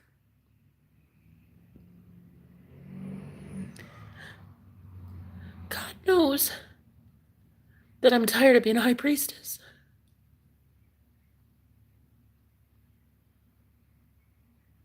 So the universe brings in another option for me. Twin flame or soulmate. And I'm tired of the twin flame journey, but I know I need it. I know I need the growth. And I know I need the ascension. I need union. I crave union. At every fiber of my being, I crave union. I crave the power. I crave the magic. I crave his magic. He's a magician. And I crave him. I crave what we are together. A high priest and a priestess together. Can you imagine? Can you imagine the fireworks that happens? I crave that.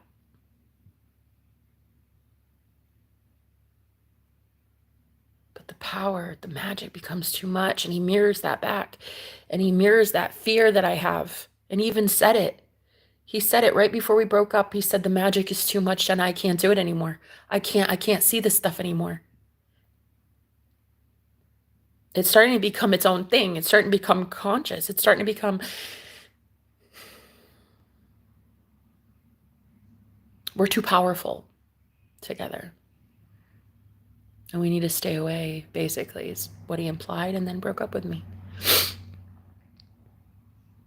We mirrored the same fear.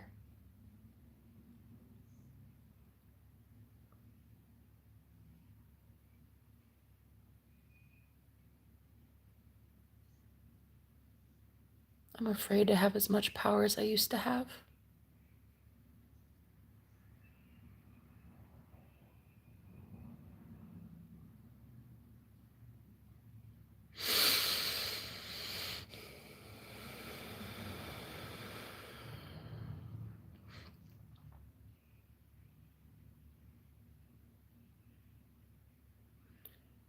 Nobody really knows my story.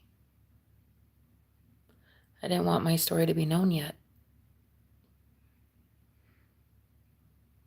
My channel is small for a reason. I keep it that way on purpose. Trust me on that. Trust me. In the same way that I keep this man at bay on purpose, it's the same way I keep a lot of people at bay on purpose. But it's starting to get more and more like I should be drawing a crowd.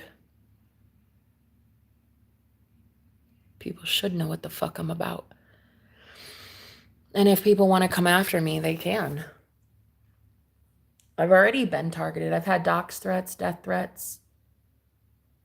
I've had unmarked cars following me. I'm on the FBI watch list.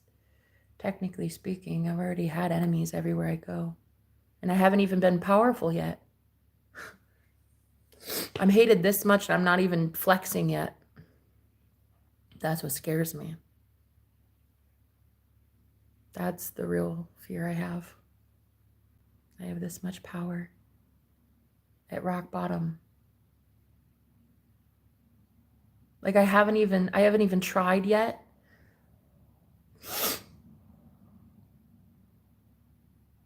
And so I've only been manifesting my way out of survival, like way out of abuse. I haven't even tried to see what I can do if I actually apply myself. I have a lot of power and I know it.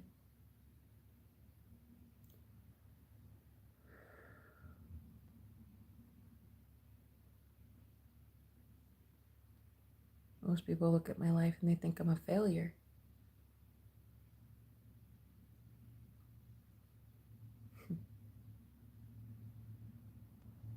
I look at my life and I look at myself as a failure.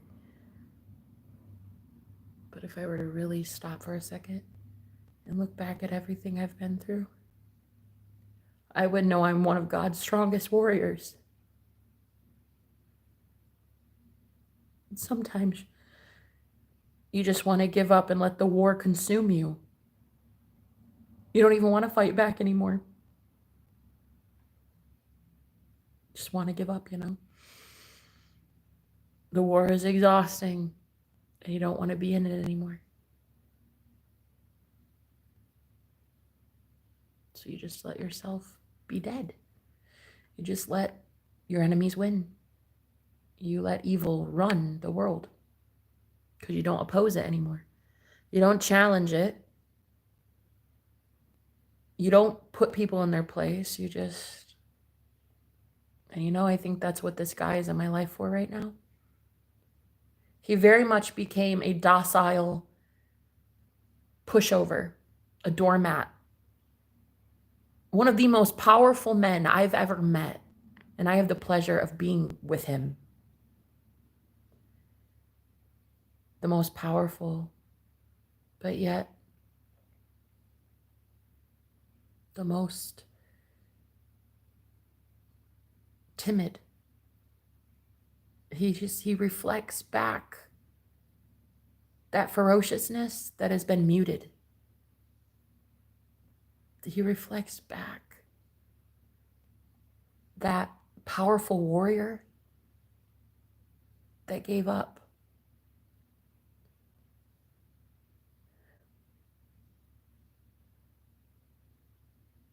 And I love him.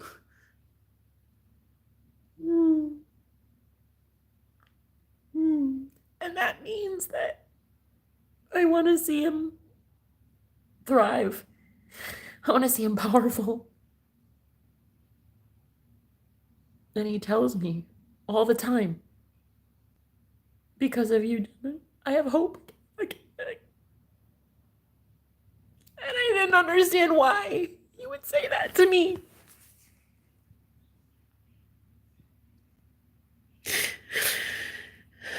Because I lost my self-esteem, my self-confidence. Like, I know who I am and that I'm a god, but the self-esteem problem and being told by everybody in that cult that I was in, like, you ain't shit, Jenna. I was abused in so many horrible ways.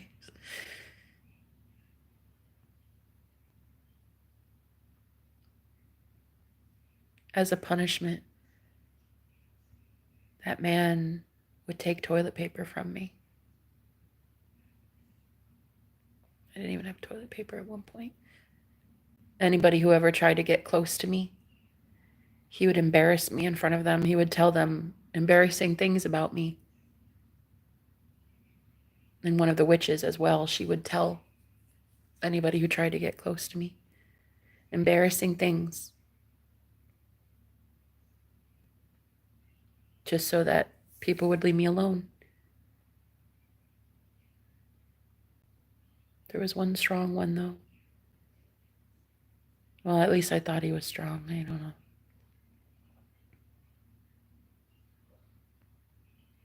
I think there was hope for that guy, the one that tried to come and rescue me from that. I think that he had a good plan and he had good intentions to rescue me from being trafficked. But he could not handle the scrutiny of that group. That was a lot of witchcraft sent to one man. And publicly, everybody saw it. Everybody saw this man go absolutely just insane. In my life, he wasn't able to sustain the dark magic that was coming at us both for escaping a cult.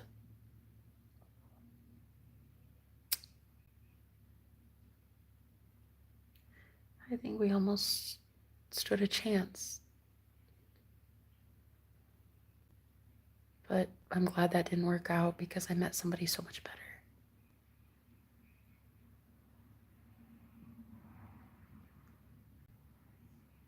You know, the guy that I'm sleeping with, he's a high-ranking military official and he's fucking gorgeous. I can't even believe I get to be with somebody like this, even temporarily, you know. It's not going to be a long-term thing and we both know it. It's just for fun and that's it. Just for healing and fun and just to learn, you know. But I can't even believe how good of a man he is.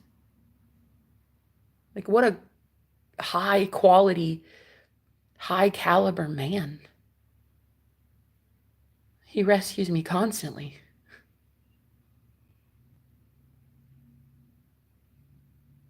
And soon I'll never see him again.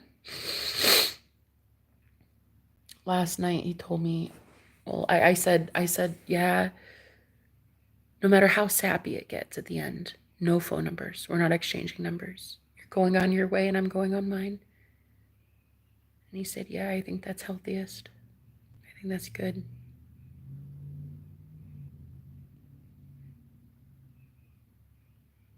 But he calls himself the disruptor. He's like, I'm a disruptor, Jenna. That's what I do. I disrupt. Story of my life, man. I disrupt everything and everyone and every conglomerate that tries to arrange itself to hurt people. I go in as a battle axe and I chop men's egos down to nothing. And I get punished for this constantly. And I am just quite frankly tired of getting punished for being a disruptor. And so here my twin flame is entering my life, and he is so powerful that he's waking me up to my gifts. He's waking me up to the fact that I'm a god and he's a god. And I'm like, dude, stay the fuck over there. Don't call me. Don't look at me. Don't remember my name. Don't. Like, yeah, break up with me. That's right. Break up with me, buddy. On my birthday. So I can tell everybody you're an asshole. So they can keep me from you. Yeah. Do the most douchey thing that could be had and break up with your girlfriend on our birthday. Please do it. Please do that so I can tell everybody how much of a douchebag you are so I never have to see you again. Because I am so sick and tired of seeing magic. My magic. I'd rather just not know I'm powerful. I'd rather be weak.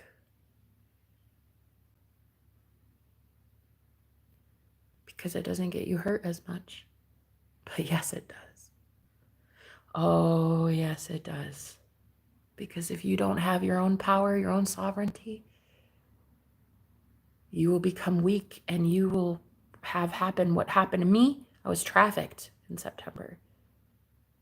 Down for the count. I gave my power over away to a man and a witch coven because I didn't know my own power, my own strength, my own confidence, my own ability to fend for myself, provide for myself, speak life over myself, spiritually protect myself. I became weak. I handed my power over away to a man and a group of women who worshipped that guy. And I am now a survivor of a cult. The things you don't ever really see yourself saying, and that is one of them. I survived a witch coven.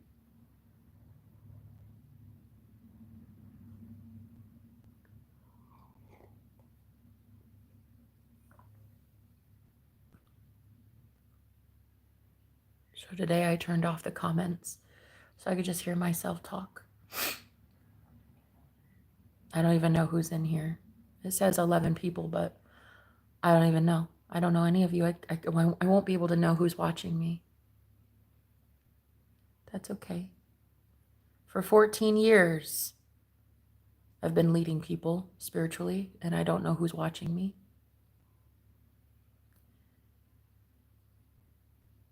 I've been vlogging my journey, even through the darkest times.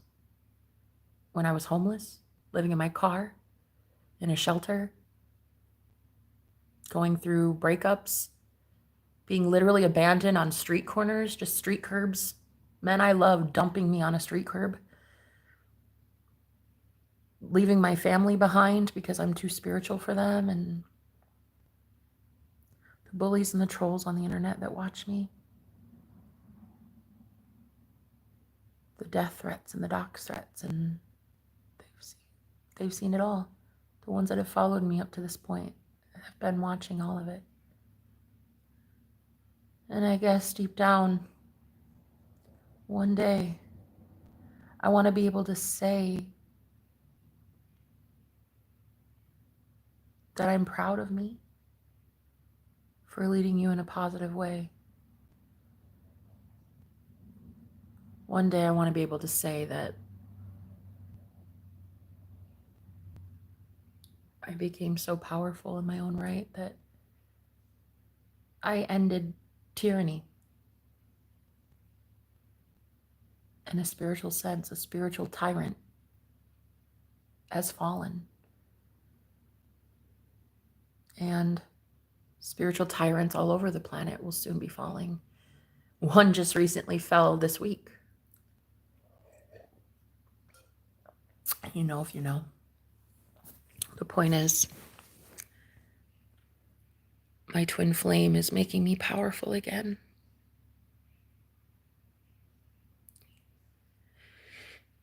And out of fear, I push him away, and I manifest him breaking up with me, so it looks like he did it. And I'm just now finding this out right now, that this is what I've done. I manifested him breaking up with me, so all of you would hate him. Be like, fuck that guy, Jenna. Don't go back to him.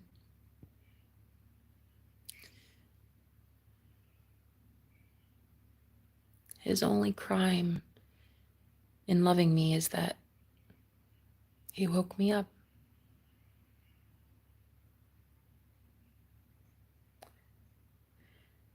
And how can you both hate someone and love someone for that?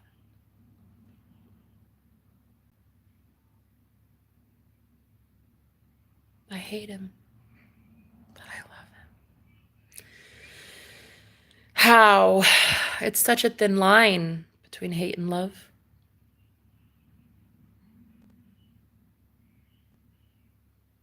Best thing anybody's ever done for me is sacrifice everything to go to rock bottom alongside me. He's homeless too. He's homeless. He's just as much at the mercy and grace of God as I am, though he works for humanity in that he tries his best to help men who are very underprivileged, living on the streets. He gives his last dollar to men on the streets. Give their shirt off his back. Beautiful man. Beautiful. One of the things that really impressed me so much the other day, he told me that he refuses, if he ever sees a kid going hungry, like, he's like, I'd go to prison to make sure that a kid has food. I refuse to see anybody hungry. And I think I fell in love with him that day. And I don't want anybody to know that. I don't want him to know that.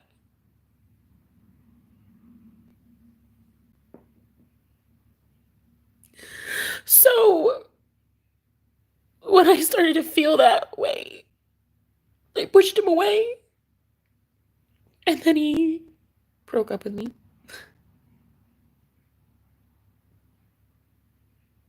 And then I brought in a soulmate. I manifested another very powerful man, but very much weak in his own right now. That man is a giant that has been humbled by the universe and is now feeling like a dandelion blowing in the wind. A god that forgot he's a god. While the god that knows he's a god, my twin flame, is out here hating me because I'm telling him to. I'm manifesting a war between he and I. As a very powerful manifester, I know that what you focus on grows, right? And so I could be manifesting him coming in sweet and loving and romantic, but I'm doing the opposite on purpose. I want to hate my own twin flame. I want to hate my own soul. I want to hate my own power. I want to hate my own magic. I'm tired of seeing people come after me.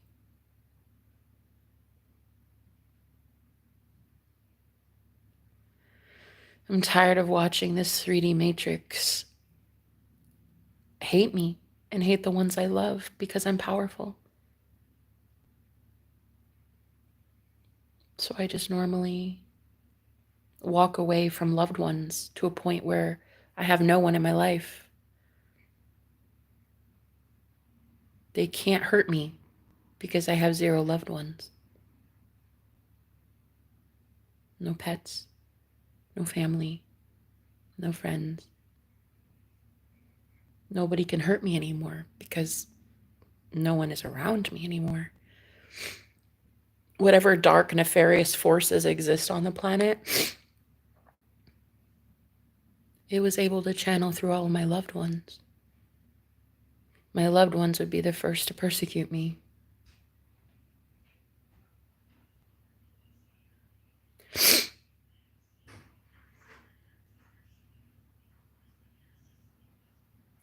So now that I don't have loved ones, they can't hurt me.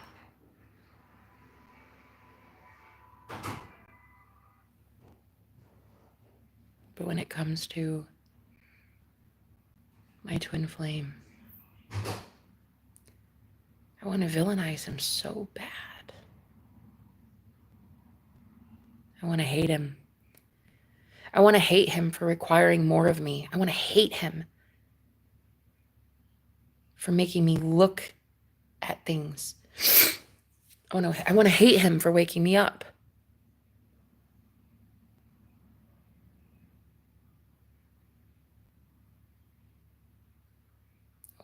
I want to hate him for being so unapologetically himself. The way he holds himself out here looking like fucking Constantine. He dresses in all black like he really is. He's a real high priest, this man.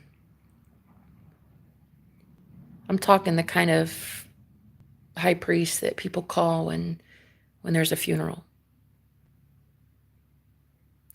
The kind of man that everybody comes to when they need prayer. They need an exorcism. They need someone to cross over a loved one. I'm talking that kind of high priest. I'm talking a real true high priest, yeah? And he's Native American too, so he's very much connected with the Great Spirit. And I'm pissed that he won't leave me alone. Even when I tell him to. I say, go the fuck away, leave me alone. I don't want you anymore. Bye, leave me alone. I'm out here fucking someone else, leave me alone now. And he still doesn't.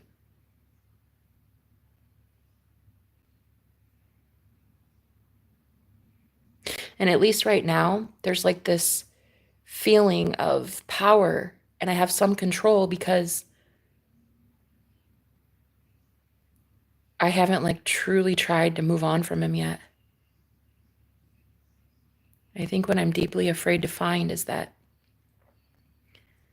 if I try, I won't be able to. At least right now, it's like a Schrodinger's cat. There's a 50-50 chance that I might be able to move on from him eventually and never see him again. But there's also a 50% chance that he doesn't go away and I'll be forever haunted by a ghost. A man literally nicknamed Ghost. That should tell you something. So I'm scared. I'm scared I really don't have any power or control at all. I'm scared that if I were today say, okay, really, truly, it's over and I'm done. I'm moving on from that guy. Oh, like he can go now. He can go be free and I can go be free. Let's move on. Let's meet other people. Let's move on. I'm afraid to find out that I can't.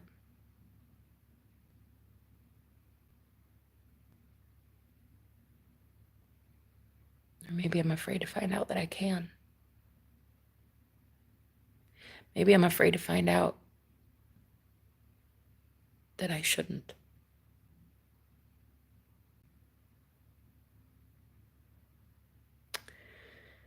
I'm afraid that if I move on from this man, my soul will perish.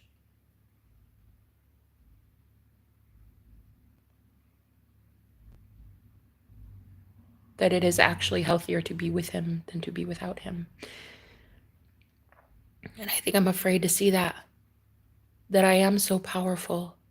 If I want to walk away from him, I can.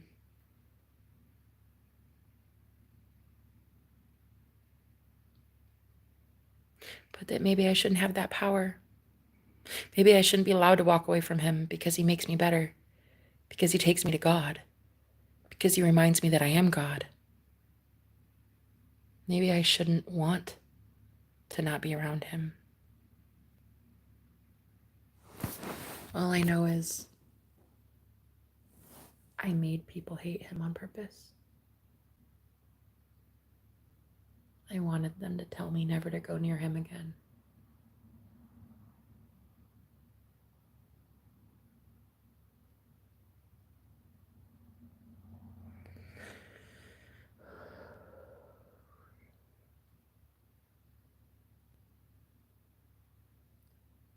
I have this theory that a high priest and a high priestess don't normally meet unless it's about to get really bad or really good. I can't really tell anymore. Either there's about to be a war or the war is ended. I can't tell.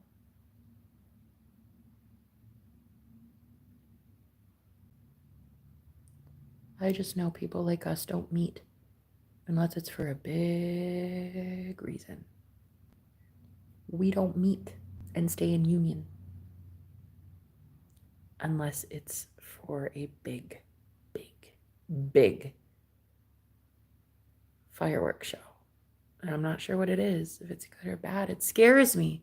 It scares me that I don't know. It scares me that I'm fucking psychic and I can't tell. Why is he in my life?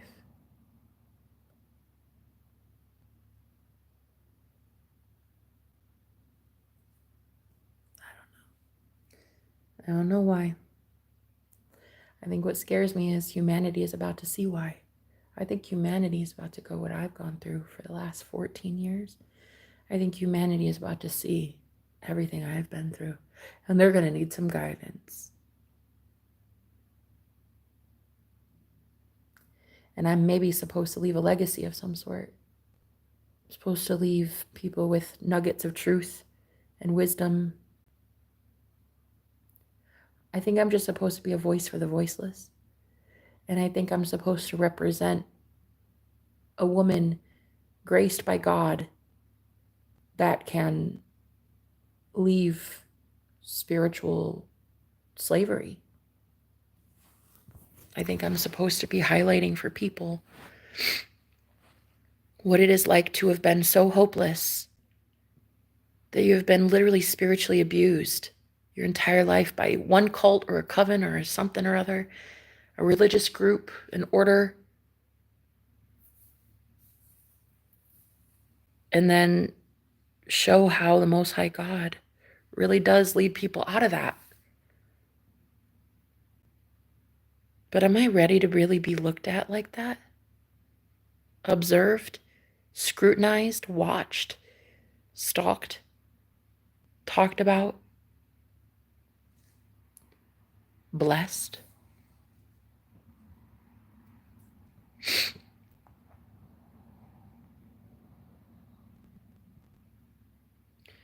What happens when you take the warrior out of the war? How do you live in peace now? How do I teach other people how to live in peace when I've never lived in peace? And is it stupid to want to live in peace when you think there's a war coming? Am I actually leading more people astray if I convince you that there is no war? Or am I leading you astray by convincing you that there is war? How am I hurting you? And how do I stop? How do I stop? How do I stop hurting people?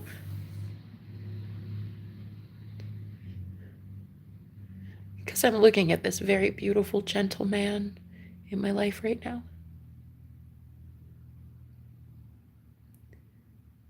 And I have never loved someone to where I want them just happy and thriving. And I mean, I have loved people to that point where I even leave them because I know it's the best for them.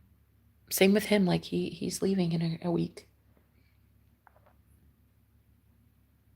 And we'll never see each other again. We're not exchanging numbers. He's just leaving.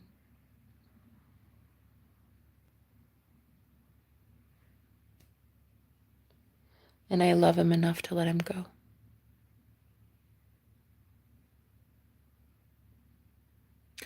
I love him enough to never see him again.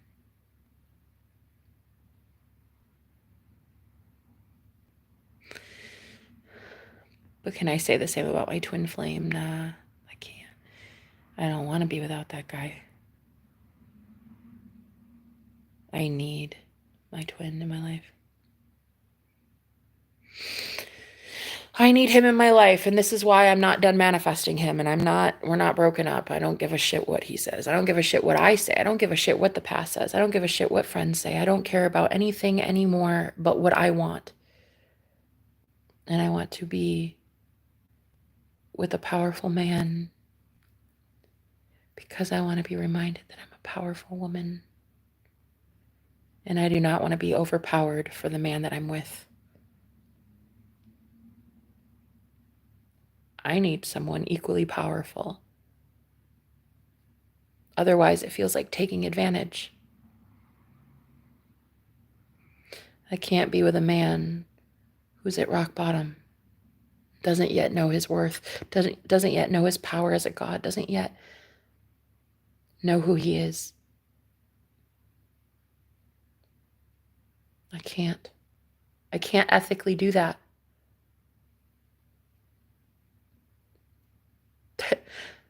That's like sleeping with a drunk guy.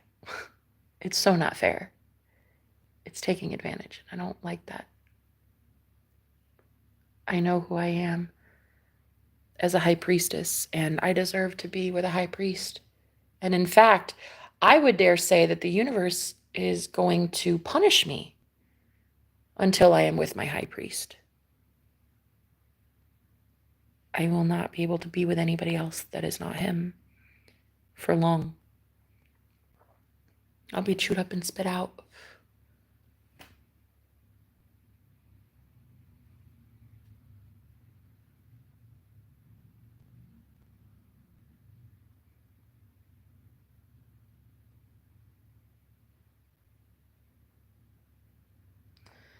I no longer care if my testimony upsets you.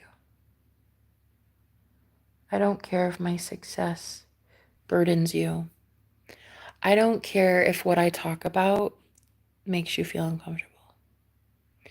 You should be uncomfortable. If I'm uncomfortable, you're going to be uncomfortable.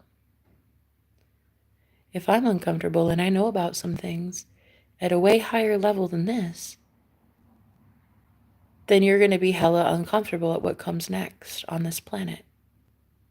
And if that makes you upset, I guess you should really go to therapy and talk to somebody about that. Because there are things that exist that you can't see. And though most people would try to tell you that I'm crazy and I'm schizophrenic or I'm bipolar, or I'm mentally deranged in some way, hallucinogenic or batshit crazy, truth be told, those are the ones that live in fear. They live in fear that I'm right. They live in fear that I know some things they don't.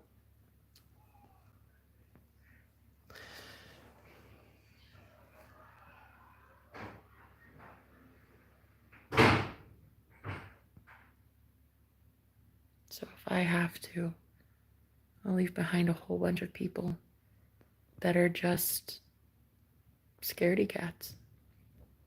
I have to leave behind my own scaredy cat, me. The me that I don't get to be anymore. I'm not allowed to be here anymore. And you have no idea how much I want that comfort, that comfortability, that comfort zone. You have no idea. You have no idea how scared I am. I feel like every day for the rest of my life, I have to do things that I'm afraid of. And I hate that. There is no comfort zone left. You don't get to have a comfort zone. As I look at my life, I think I've really never had a comfort zone, but I've liked to lie to myself and convince myself that I did have a comfort zone. But really, I don't have one. I do the things that most won't. That's why I get to have the things that others don't. And I know that I scare a lot of people. The truth that I talk about, the things that have happened to me, it's scary for most. Most would call me a liar.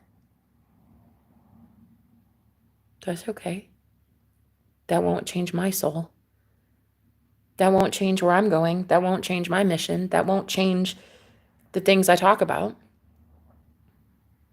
Some call me a false prophet, a demon worshiper. Some call me a Satanist. Some tell me I'm leading people to hell. I'm the damned, leading the damned. That's what some say. Others say I'm blessed. I'm touched by God. I'm anointed, chosen. Others say I'm an angel. Others say I'm a Jezebel spirit. There's just a lot that's said about me.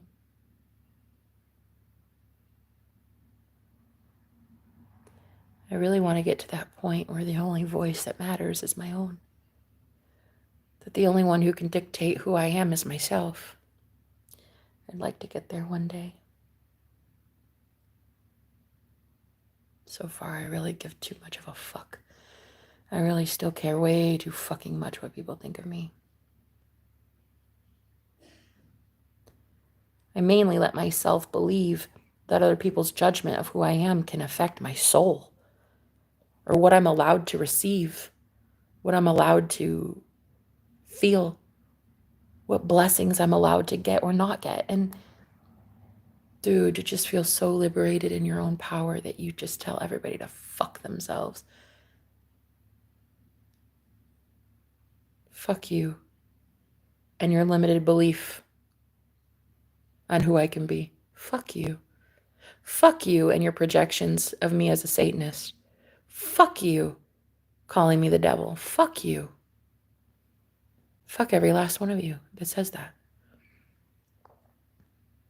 I don't care. Stay offended. Hope it offends you. I'm tired of people getting to convince me who I am. I'm tired of giving myself permission to believe what they say.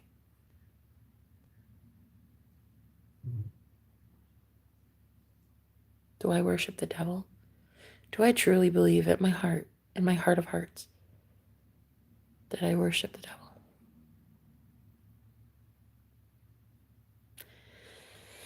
Nope. Do I believe I'm a witch who uses my gifts and abilities to harm people and manipulate people? Nope. I believe that I use my gifts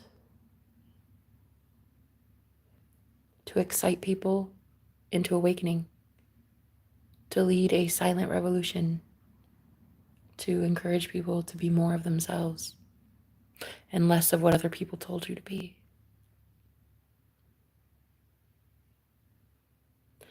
I like to believe that I am the most powerful woman in my life. Most powerful woman I've ever met. I'm the most powerful woman I have ever met. I'm the most powerful person I've ever met.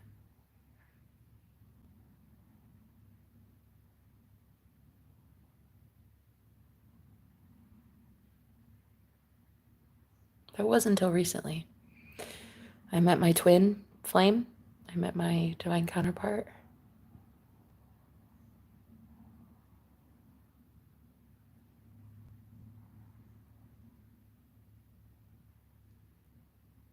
And now we're both scared of each other.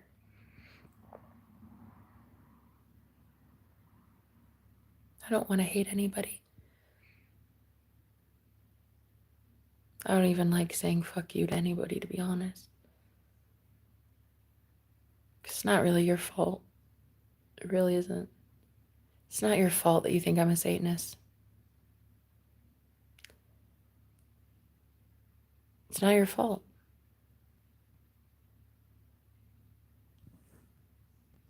It's not your fault that you hate that I throw tarot cards or talk about witches or witchcraft or teach people how to astral travel or lucid dream or whatever, manifest out of thin air. It's not your fault. You've been trained. You've been programmed.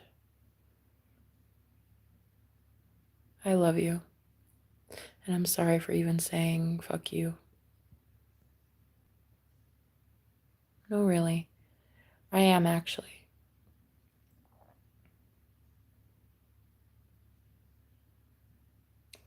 I'm sorry for saying fuck you to a whole group of people. It's not your fault. It's really not your fault, to be honest. It's society's fault for programming you.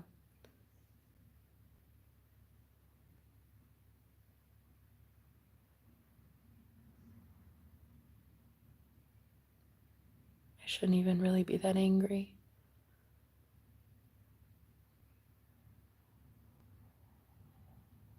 I never want to hurt anybody. Truly, I don't. And I know I do when I say, fuck you guys. I know that hurts. That hurts me. That doesn't even maybe hurt you because you guys can just shrug it off like, oh, there's just a lady on the internet pissed off about something. But it really does hurt me. It hurts me because where's that anger coming from? It's coming from knowing a truth and seeing it for 14 years. And being the only person alive that sees it. That fuck you that I have towards so many people.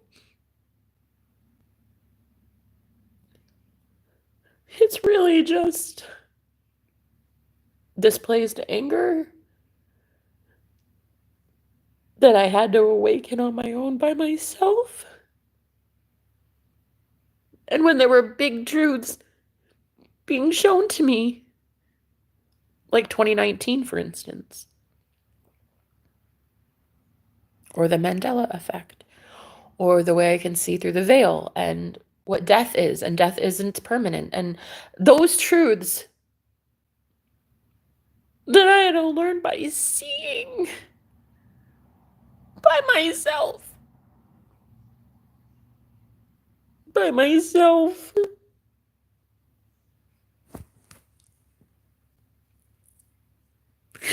I'm angry. I'm angry as a spiritualist. I'm angry as a woman. I'm angry as a human being. I'm angry as a brain that could have been programmed by society to believe that we're weak. And here I am. I take it out. I take my anger issues out on so many people by saying, fuck you guys. Fuck you for thinking I'm a Satanist. Fuck you for thinking I'm the devil. It's not even your fault. You were trained to believe that.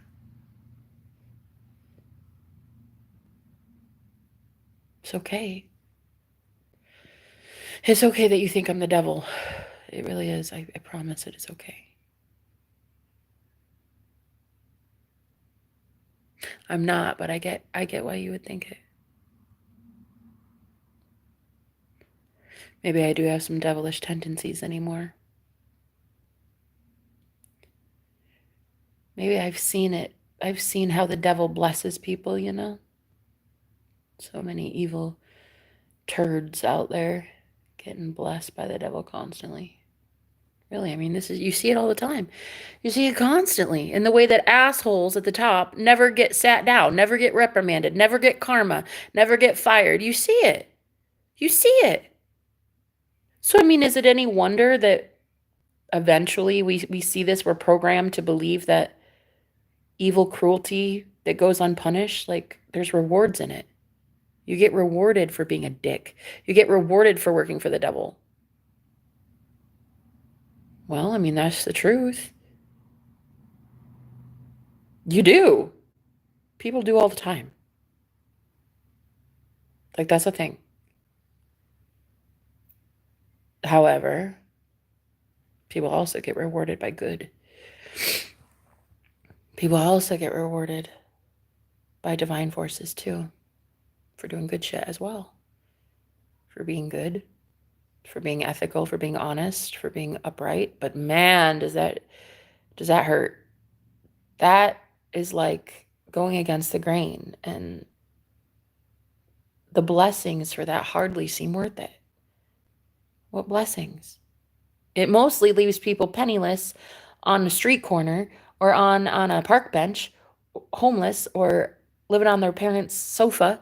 Like, it rarely ever pays to work for good. Have we been programmed to believe that? Because honestly, I feel like that's a trick of the devil. I feel like the devil would want you to believe that there's no good in it for working for the Most High God. That there's like no good in working for good.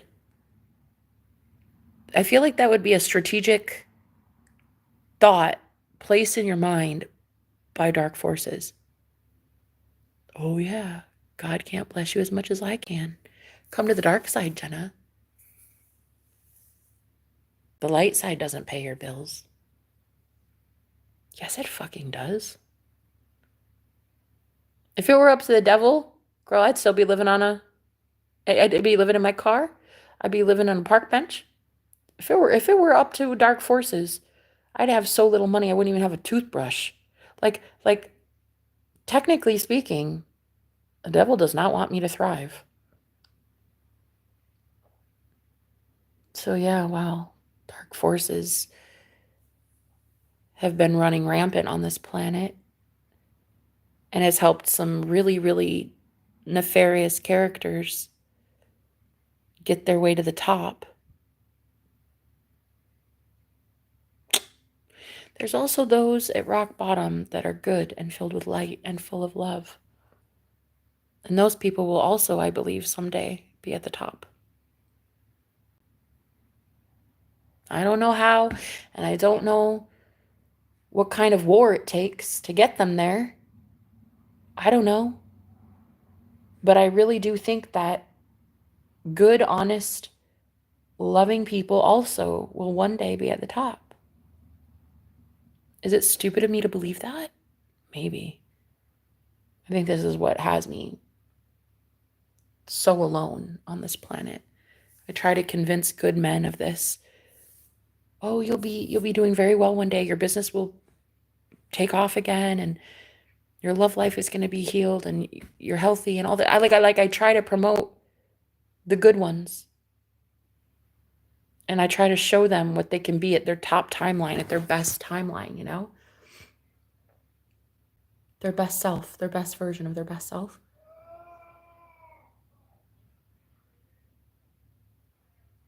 It's painful.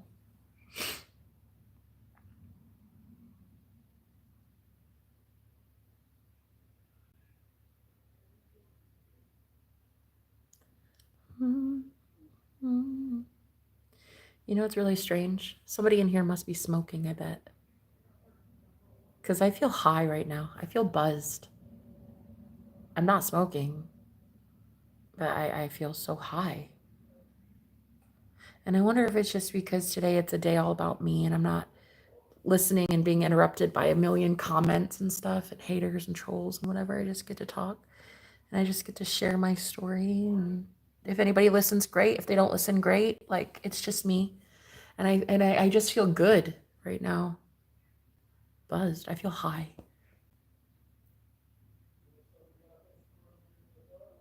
Feels good to talk and get this out. and not ask for permission. I'm not here for permission. I don't care if you want to listen or don't. This isn't for you. This is for me. I'm not even trying to be rude, guys. Like, I know it comes across so mean and callous and stuff. I know I sound bitchy.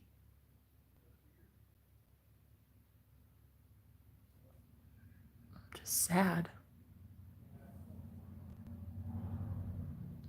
I'm just sad at how alone we all are. And that, yeah, we're not alone, but we are. You're born alone, you die alone. It's a sad truth. Even living in a house with 5 roommates, I'm still very much alone. Even being here in front of 10 of you, I'm still very much alone. It's like you got to get used to that, you know? I'm convinced that only when you truly can appreciate being alone can you truly appreciate being around people. Because until you know yourself in the aloneness, then you're not going to ever know what you bring to the table when you're around other people. So you have to know who you are, and you have to be alone to know that. And I haven't really ever appreciated being alone until now.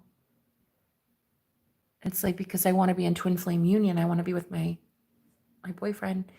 I have to be okay with being myself when there is no one talking back, and there is no one caring, no one listening, no one conversing with me, no one saying, I'm going to send prayers, Jen, I love you. Like, it's just me hearing me, good, bad, and ugly. It's just me. And until I know who I am, I can't be in a relationship with him anyway. But anyway, I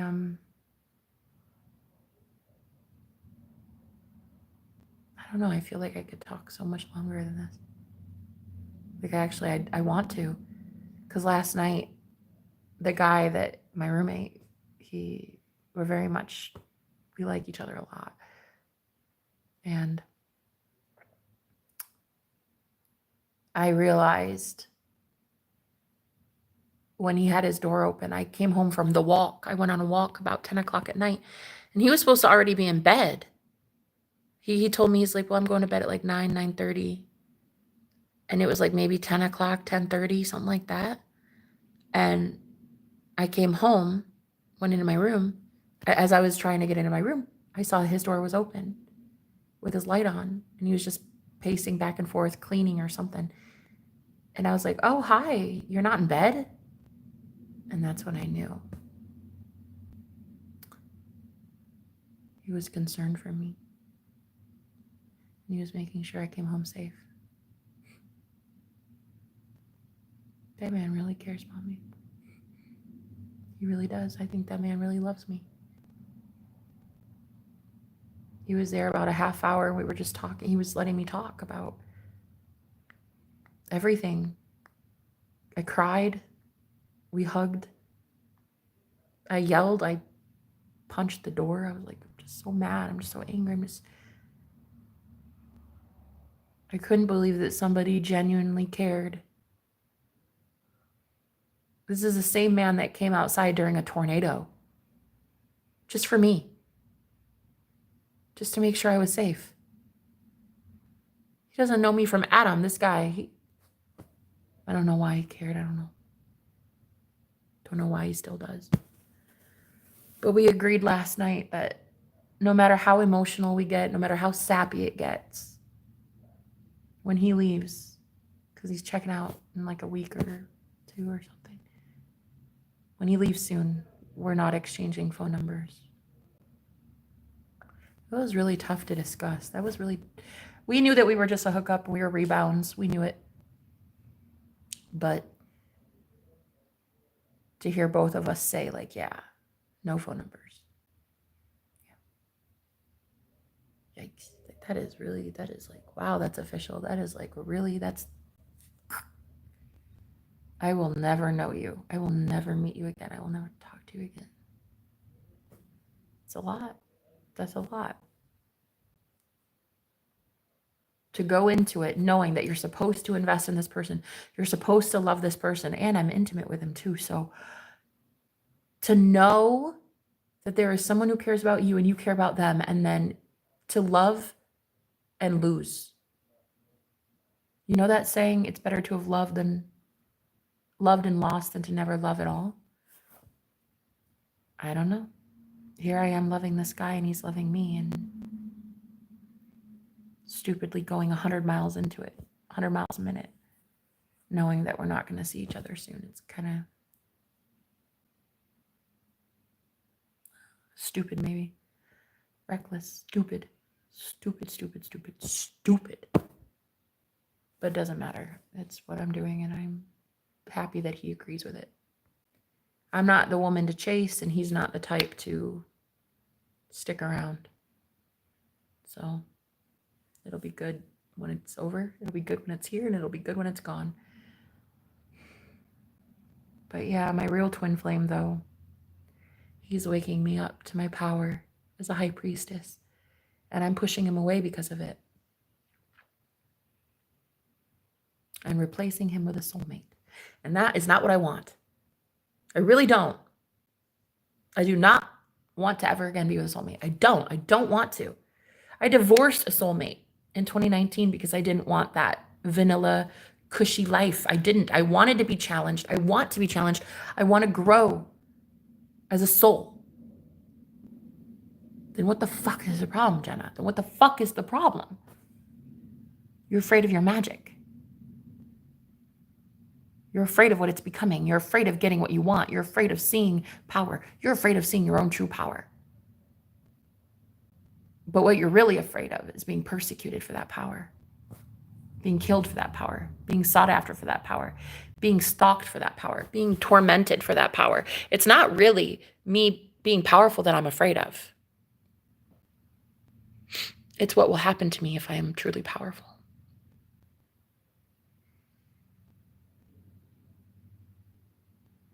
But honestly, I just can't wait to know my power so that I know nothing can happen to me ever again. No one can ever do anything to me.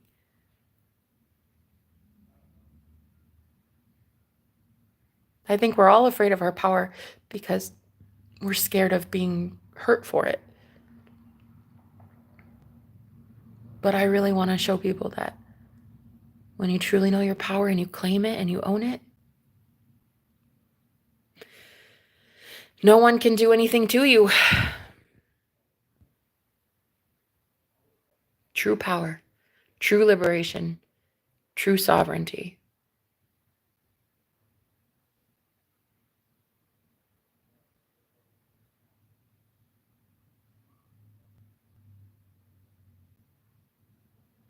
Damn, I feel high. Whoever's smoking cannabis in the chat, I can feel you. Whoever's watching me, if you're smoking cannabis right now, I feel you. You're the highest vibration in here, and I can feel it. Thank you, whoever you are. I love you, and I love Mary Jane that also sent you. Anyway, I thank you for being here. I can feel your vibe. It's beautiful. I feel you, man. I see you.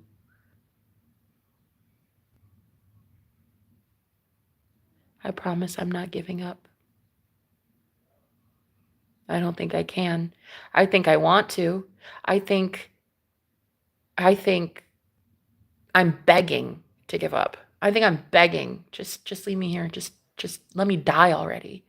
Just kill me already, God. God damn. And it won't happen. Same with my twin flame. Do you know how many times he's just begging to die? He's just like, God, they won't let me die. Right? Because we have a big mission or something. I don't know. I know you want to just be left alone. I do too. Trust me.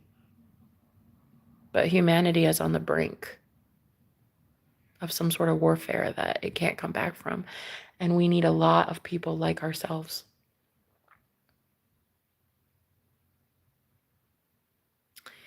I don't think the Most High God wants me to give up, even if I want to. Anyway.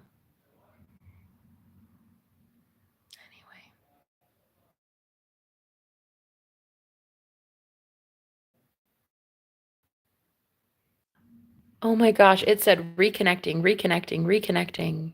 You're live. It's weird. It's like my even the live stream glitched out just now. Strange. I think things are about to get very, very weird and very, very let go and watch.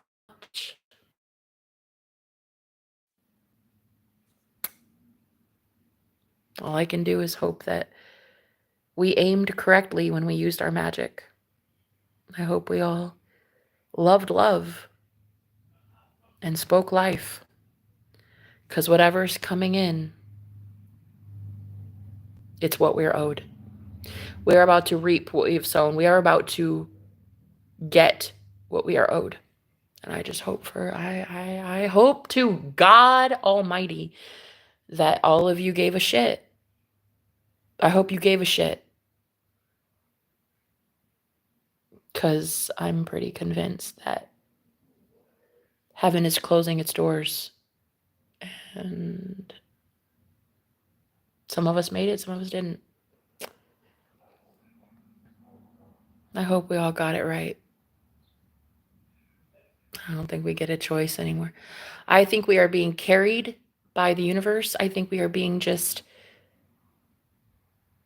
ushered through movements, and you're kind of on autopilot anymore. I don't really know that we get any say in how we are moved through this next phase. It's almost like we're just kind of on autopilot, and we just watch ourselves do things that we don't understand why we're doing them.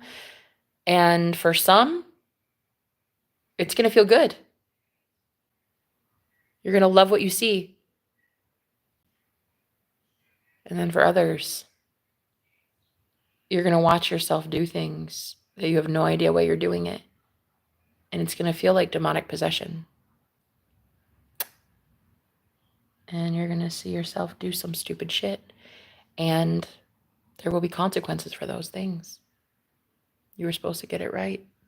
And we will find out very soon who got it right and who gets it really hella wrong. I just hope I'm on the right side of things. I don't know. Honestly, I don't know. I don't know. We'll see. I suppose if the universe blesses me, that's a good sign. If I end up suffering soon, probably not a great sign.